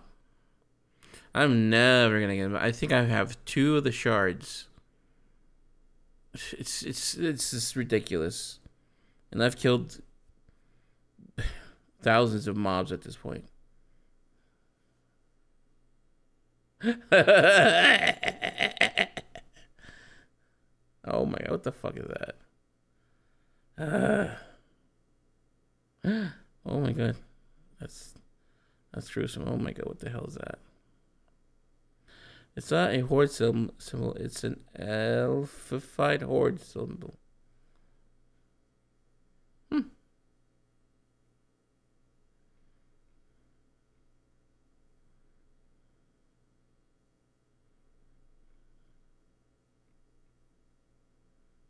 The hell?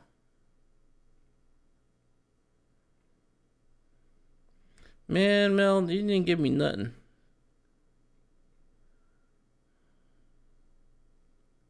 It says Hassan thinks Tecton tried to get banned on purpose out of embarrassment of being caught botting.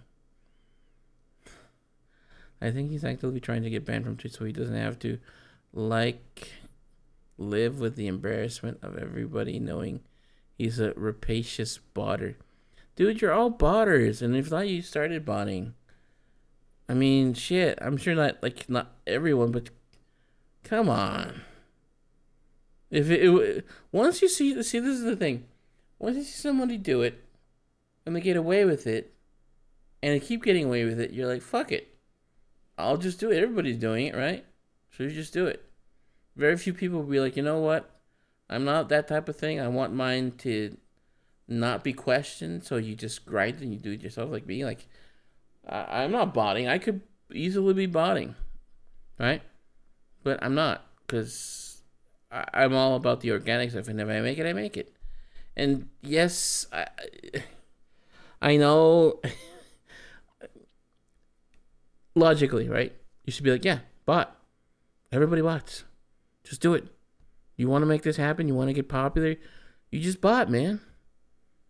Everybody does it. That's the level playing field. You're playing with a hand tied behind your back. Just do it.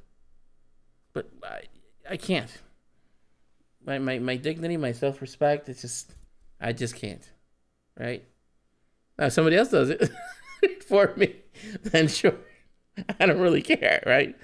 Like, well, somebody else bought it. I didn't. But would I like that? Would I enjoy it? No.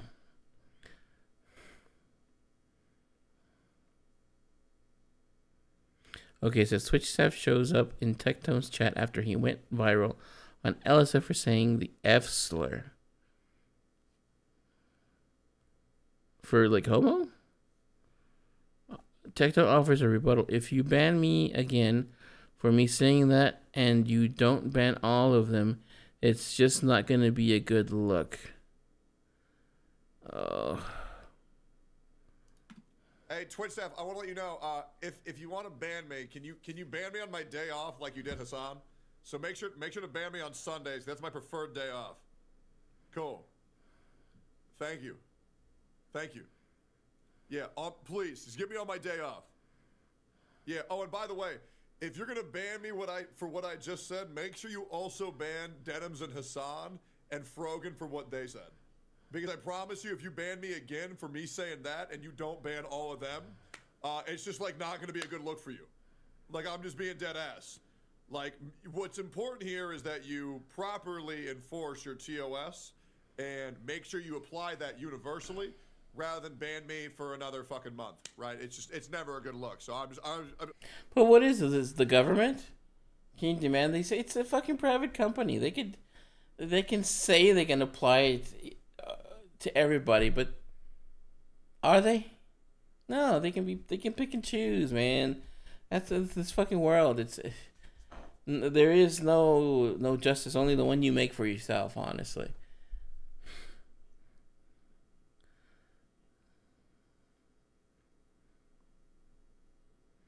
Ooh, we got that plus 3%. I'm thinking I'm gonna try and run for AOTC, not because of the achievement, but because of the mount. I am a bit of a FOMO-ish kind of guy. With Stone Toss, sometimes he's funny, sometimes So it says, actually, the First Amendment lets me desecrate any flag that I police. It's a double standard, right? It's a double standard. It's not that it's a double standard, it's just, why are you complaining? You're standing there burning an American flag, and someone comes and runs over your little rainbow.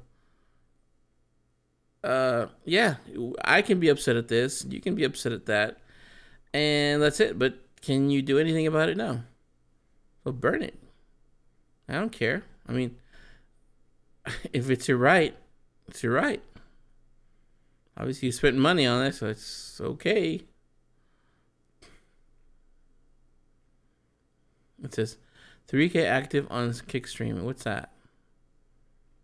Oh, subs. Ooh, what is that? Oh, that's cool. Cool little thing. So it's just. Ooh,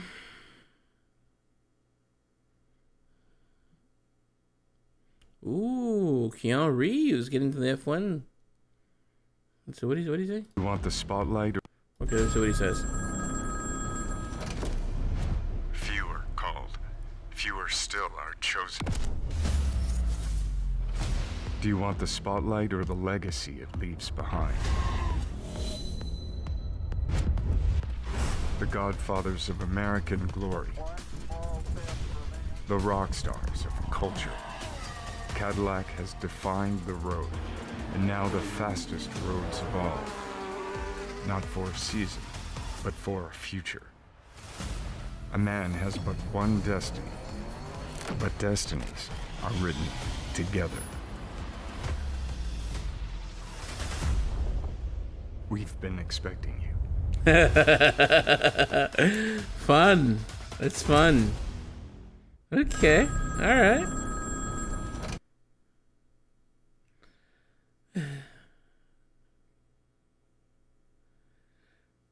It says what? Temporary rip for Deiboros, as he will be deleted and reborn as a devourer. Why deleted? Okay, he's in lot. No, wait.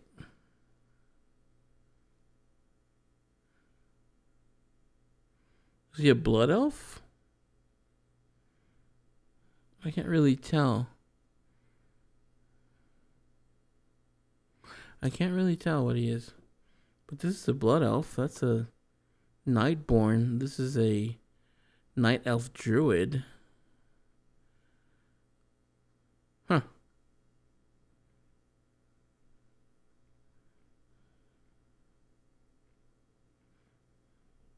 Dude, I'm starting to get hungry. Oh my god, what the hell is that? Jesus Christ. I'm starting to get hungry again.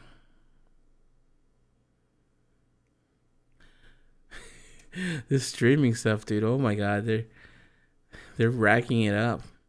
I wonder if cable is cheaper now. But you know, even if cable were cheaper now, I would not get it. The whole thing about watching stuff when you want it and like being able to binge it, it's just so much better now. I think streaming is good. Like if you really want something, you could buy it physically, right? I think you still can buy them physically. That'll be a sad day when you can't buy shit physically. We'll have to make our own, probably. So, see about that. And I think that's about it. Yeah, I think we've... The old gods. What the fuck is that? Oh my god, no. Man, some of this crap that's online, dude. Who gives a fuck anymore?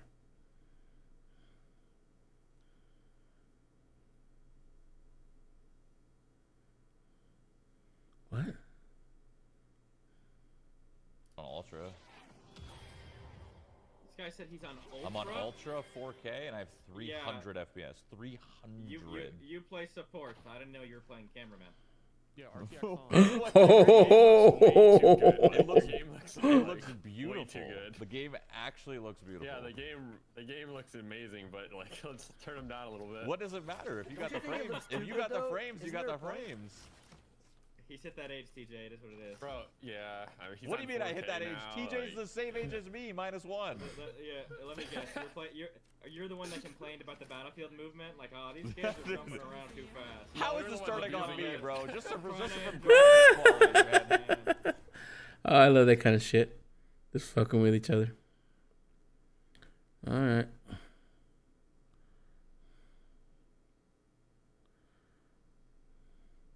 Alright. I think we're done with Twitter for right now. Long it's been... Yeah, let's just call it... Let's call it right here. Just watch this last video and we'll call it for today. I'll get on I have tomorrow. Huge news for you today because, contrary to popular belief, Midnight is doing a little bit more than just some new talent points and one new spec. And to help you understand that, I'll let the lead combat designer Jade Martin tell you the actual truth. Because when Mr. GM asked him about class reworks, he said this. Yeah, we'll say that, you know, we do have some planned changes for classes, and I think everyone will be looking forward to it. We're trying not to leave anyone out. Now, that's not an announcement, but it's close. Changes are coming, and they might be massive, but the good news is that's not just speculation. After reading in between the lines... I think changes are warranted based upon the feedback, right? So, for instance, you're like, hey, my spec is playing like this, but it's gotten clunky, or with this new stuff that you've added, you know what, it's not streamlined, or it doesn't align with my cooldowns, or I find that I'm not pressing it as often. Sure, it's always welcome to have these things changes so that you get the most out of playing your spec or your class, right? So, sure, it should change. It shouldn't stay the same. I mean, like the saying goes, if it ain't broke, don't fix it. But if it is, then yeah, fix it. Of interviews and scoping out all the information from Gamescom, we figured a few things out. And then, looking at one of the panels, I've got a lot of evidence to back it all up with. I don't expect core class identities to change with huge reworks, but there will be reworks. And looking through them, some classes are getting serious work. and Jade may have quietly told us which ones. Take a look at the screen. This is what happens whenever you hit an enemy in War Thunder. It is awesome. And obviously, with that, War Thunder is the most comprehensive vehicle combat game ever made. It's available now for free, PC, console, and even mobile devices. Every vehicle is simulated and modeled to the very last detail, and not just because it's neat, though it absolutely is, it's because it's there in gameplay, right? You are fighting vehicles, not health bars, and that's something so many games I play just let me down on, right? They've got over 2,500 vehicles, and you're going from biplanes, right? The Mark I tank of World War I, all the way up to your F-15, your Abrams, and beyond. I love it. It tickles me. I'm a massive history nut, be that watching Band of Brothers as a kid, watching all of the Laserpig videos in the universe as an adult, and that's why War Thunder is so damn impressive to me. It's all those little things, the sounds, the VFX, the X-ray damage, where you just actually see how you have hit the enemy tank. Have you hit the crew? Which bit have you hit? That is so cool. And it all comes together to create an immersive, authentic military history sort of combat vehicle experience. And unlike others, it is approachable as well, because you can go for the arcade mode, simulator mode, or realistic. And Gaijin have put massive effort into performance, so this is a game that can run on low-end systems as well, and you can play on like anything, like PlayStation, Xbox, PC, iOS, Android. I mean, hell, Jesus Christ, how long is one of the guys this? in my team showed me War Thunder on VR. Oh, that was a mind blow. So here's the deal. You can join up for free today at my link, and on PC and console, if you're new or you just haven't played in 6 months, you'll get a massive bonus pack of 100,000 silver lines, 7 days premium, and Oh, that's the one thing wrong about Valor. Oh my god.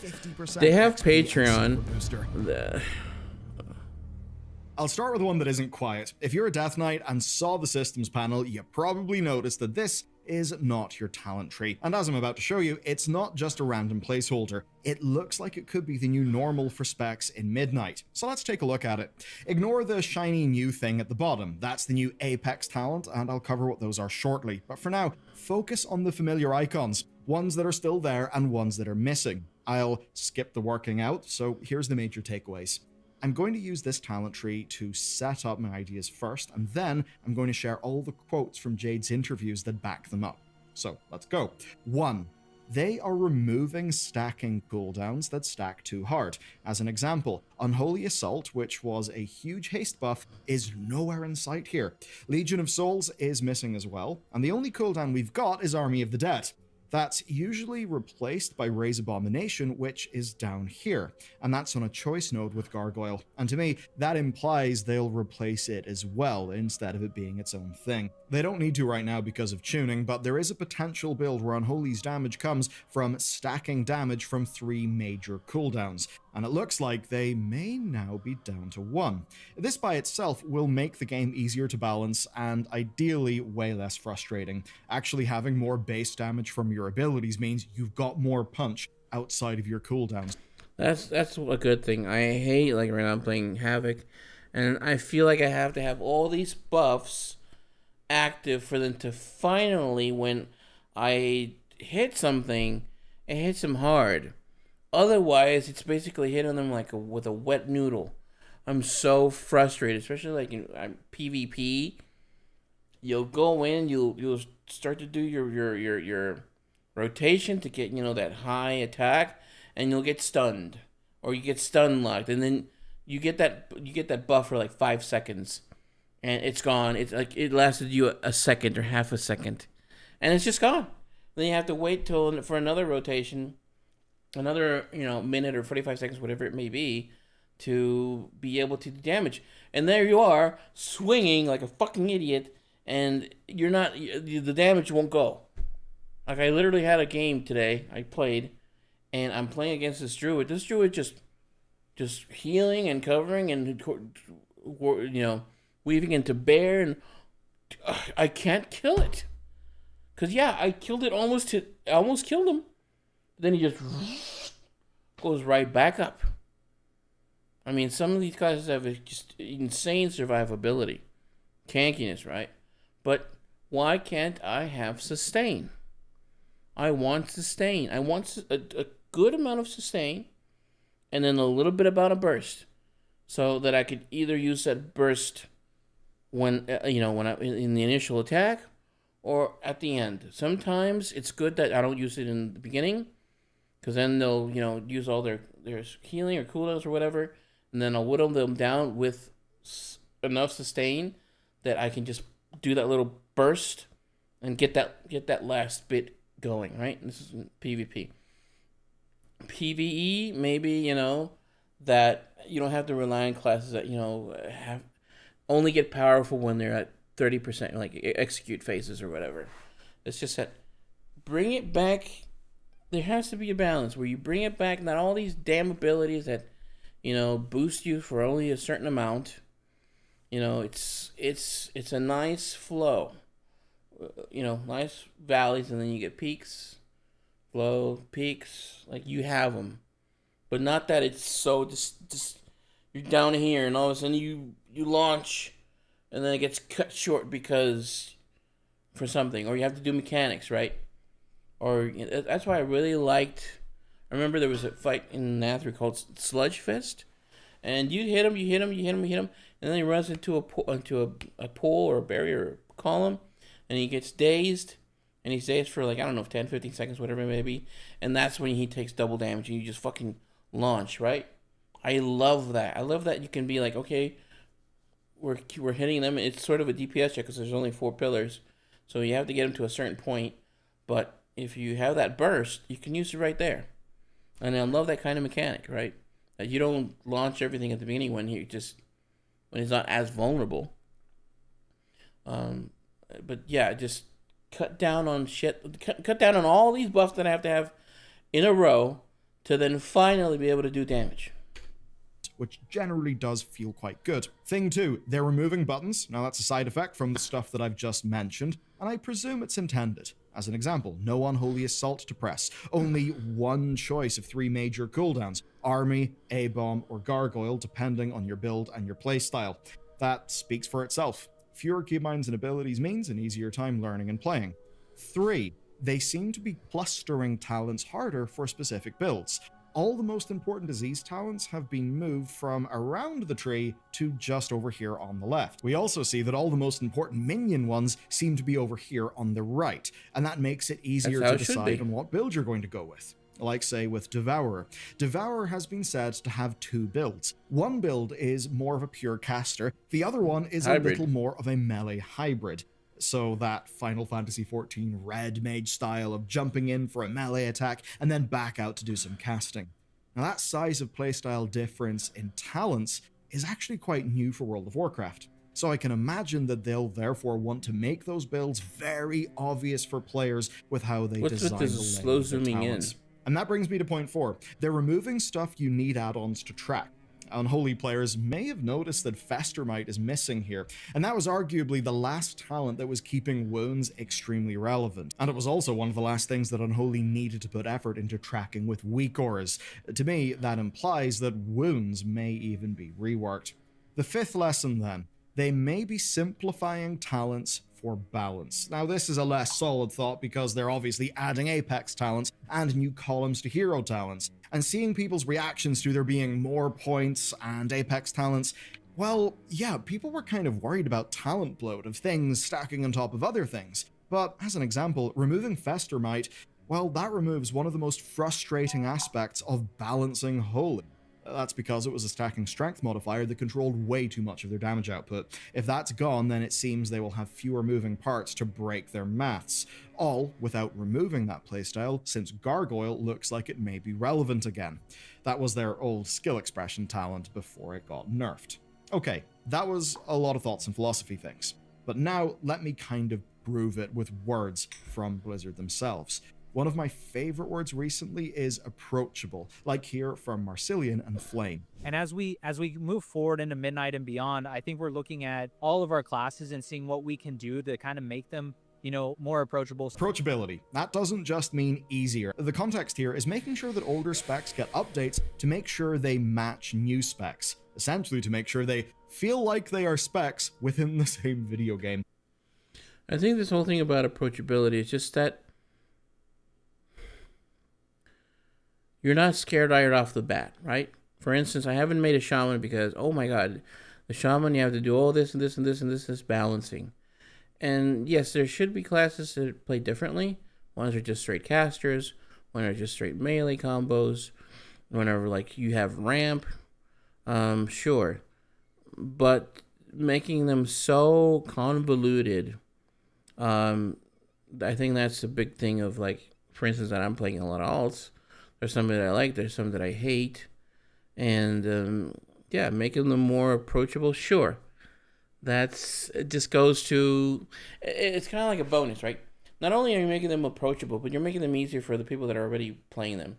So you're making them easier, they're making them more enjoyable, and as such, they become approachable. Now, maybe Shadow Priest is approachable and therefore fun. So I'm like, hey, you know what? I actually do enjoy playing with my Shadow Priest. So I'm all for this. Devourer is bringing loads of new things to the game, and they're conscious that not everyone will play it, so they're making sure that most specs will have something to look forward to. Now, Devourer seems like it has two clear builds, the melee hybrid and the pure caster. It looks like they're matching that with Unholy when we take a look at the Unholy talents that we've seen from Midnight. Another point we can match with Unholy is the redesigning of wounds. Marcelian asks about Outlaw Rogue, calling it unplayable without weak auras. And Jade responds saying that for classes like Outlaw or Unholy's wounds, they're looking at that. And the key is, to quote, is when we look at a class like Outlaw, we look at a class like Unholy DK with managing festering wounds and things like that. Like, those are the types of things that we're looking at and looking to see, do these need to exist? Does this improve gameplay in any capacity? Can we offer you a better experience by redesigning it? And he then immediately pivots to talk about expansion boundary changes that they can't make during patches. Essentially, when there's a new expansion, that's the time to do huge changes as opposed to just fixing things up. Complete reworks, solving yeah. Problems. Midnight is their chance to make those major changes, ones that avoid weak aura reliance and are frustrating to play around, and that explains to me the loss of Festermite, because it was a pain to track. Now in Outlaw's case, that may mean a clearer roll the bones, for one example. And this all makes sense in the context of us knowing Blizzard are moving away from us needing weak auras. Just the fact that you have to use weak auras to play a class. I mean, oh my god, this is holistic. You have to get rid of all, honestly, most add-ons, right? But weak auras, they have to, I mean, sometimes they can even play the game for you, basically. But just get rid of it. But also, you can't get rid of it without, so what are you going to do? Nobody's going to play Rogue, which I don't care, because fuck Rogues. But, yeah. All the UI changes, which I'll get to in a video tomorrow. But to understand more of what Jade means, we've got to hop over to an interview with Mr. GM where it was talked about in a different context. Talking about reworks, he almost admits that the expansion will let them simplify classes that need it. Here's the quote. We're looking at classes, we're looking at what we're asking you to do. Sometimes it can be a little bit too much, right? We recognize that some classes are harder to play than others, and while some players really like that skill expression, I think we're maybe like getting to the tipping point for a lot of these, and we want to look at how we can make classes feel more approachable. There's the word approachable again. He immediately follows up by saying that they still want the skill expression that players like. So basically, the classic easy to learn, hard to master. And that explains Unholy Assault and Festermite being dropped. It may also explain Gargoyle being prominent again, and it definitely explains the builds being way more apparent within the talent tree. And this quote shows just how big it may be. Soon we'll have some blog posts prepared and to talk about what kind of our class philosophy and design philosophies are going to be going into Midnight. Yes, they have entire new philosophies, and I think it's obvious because they actually would need them now. They're doing the add-on purge, right? They have the one-button assistant, like I said, it has to be holistic. We know that they're doing loads of UI revamps, and features basically meant to replace the need for add-ons. And in some previous communications, they've made it very clear that they will be willing to kinda kill the ridiculous shenanigans that things like weak auras can do. Now, if that's the direction the game is moving to, then classes will need to change in line with that. That's because class and boss design has happened with Blizzard knowing that people use these add-ons. But that's enough for philosophy. Let's just hope that the rogues really do get the love that they're overdue. Fuck 'em. But it's time to move on because we've got to talk about new talents. Alright then, new talents. We don't have a huge amount to go on here, but we do have a lot of important information. We're going to be getting 10 new talent points as we level up. 3 of them are going to go into our class tree, and there are going to be no broad changes made to class trees. Those additional 3 points just mean we'll be able to pick up some things that we couldn't pick before. As an example, Ret Paladin is one of those, where it sounds like you'll be able to pick up some more off-healing or a little bit more crowd control. 3 will then go into Great. our hero talents. Each hero talent is getting a new column that looks terrible on their testing screenshot here, but they obviously didn't show us what any of these things are, so we just can't really say anything. Probably it's just more flavorful passive damage or survivability, but the last 4 on the spec tree are where things do get interesting. We can put them wherever we want, but we'll probably want to put them into the new Apex talent. And here are the examples that they've shown off. It's a big icon at the bottom of your tree that eats 4 points. Now, the first point usually activates the effect. The next 2 then buff it a little, and the last is usually some form of other notable change. Now, the Devourer example makes their big finisher always crit. The next 2 are small buffs, and then the last one gives you an instant proc of it whenever you activate Metamorphosis. We've also seen the Evoker one, which is rather similar. The first Apex talent point gives you a proc that upgrades and changes Reversion to be a big smart AoE heal. The next 2 buff it a little, and then the last one buffs your dream. Ultimately, I think it will come down to testing, because it seems like you are rewarded for at least putting 1 point into your Apex talent, right? Because your Collapsing Star always crits. That's basically double damage, right? So these other 2, they give you a little bit more. So it gives you a little bit of flexibility that to say, okay, well, I'll put these other points in something else. Or use 3 points into other things, which is pretty good. But let's say you do go all the way, they still give you a good amount of damage or a good amount of bang for your buck. And then as a reward for going through that, you get that last one, right? So entering Void Metaphors causes your soul to erupt, generating 10 lesser soul fragments and granting an immediate access to Collapsing Star. So you get an immediate payout out of it. Now, here's the thing. For Demon Hunter, they said, oh, you want to stay in Metamorphosis. So, again, it's going to come down to testing. How many times can you go in and out of into Void Metamorphosis? Is it going to be every minute, or is it going to be every how long? Because if your intent is to stay in that mode, then the benefit of this can fall off, right? So again, it's going to go down to testing, but I like the approach massively and guarantees the proc. Those are the only ones that we've seen, but they do follow some key principles. One is that they're not new abilities, they rather change existing ones. And I think it would be a bit silly if they pruned talent trees just to add in a whole bunch more stuff. Which makes me think they've got a fairly solid direction in mind, right? That they're pushing towards with all these things. The second, then, is that these are impactful in the same way. Obviously, they can't throw procs on absolutely everything. The Devourer one feels smart, though. Guaranteed crits don't really matter in the long run on a boss, but they do matter out in world content. You press the same button, but you'll actually feel it in the health bar. Mobs in the world or in delves will disappear instead of just dipping low. That will feel quite good. That's what Blizzard seems to consider impactful. And what we see in the 4th talent point is a good example as well. It moves 1 more cast to the start. Not a new button or a proc, just a bit of reordering that will feel good. So, it won't be long until we get these blog posts and, of course, well, our hands on things with the alpha. And right now I'll say I'm cautiously optimistic. I mean, Jade is clearly a passionate guy, came across he looks fantastically in the interviews. And that does go a long way. Wow, that is refreshing. And it's also Just obvious they've got a solid boom, philosophy on what Midnight Combat is going to look like. Because these class changes aren't happening in a vacuum. They're happening alongside massive changes to the game's UI and changes to boss design philosophy, which I'll say at least thus far in what I've played with 11.2 is pretty damn good. And if there are as many changes as he's implying, it is going to be good.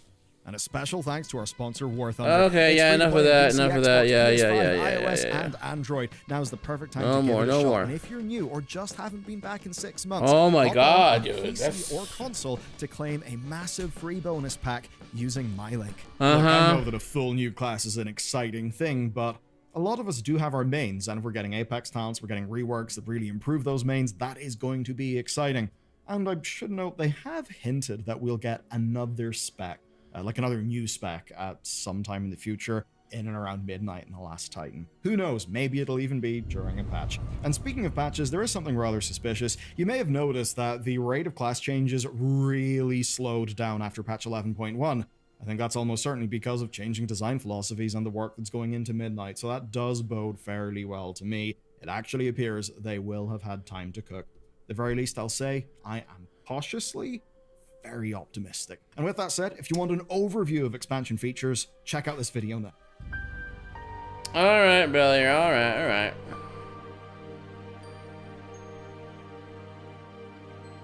Let's see, where are my scenes?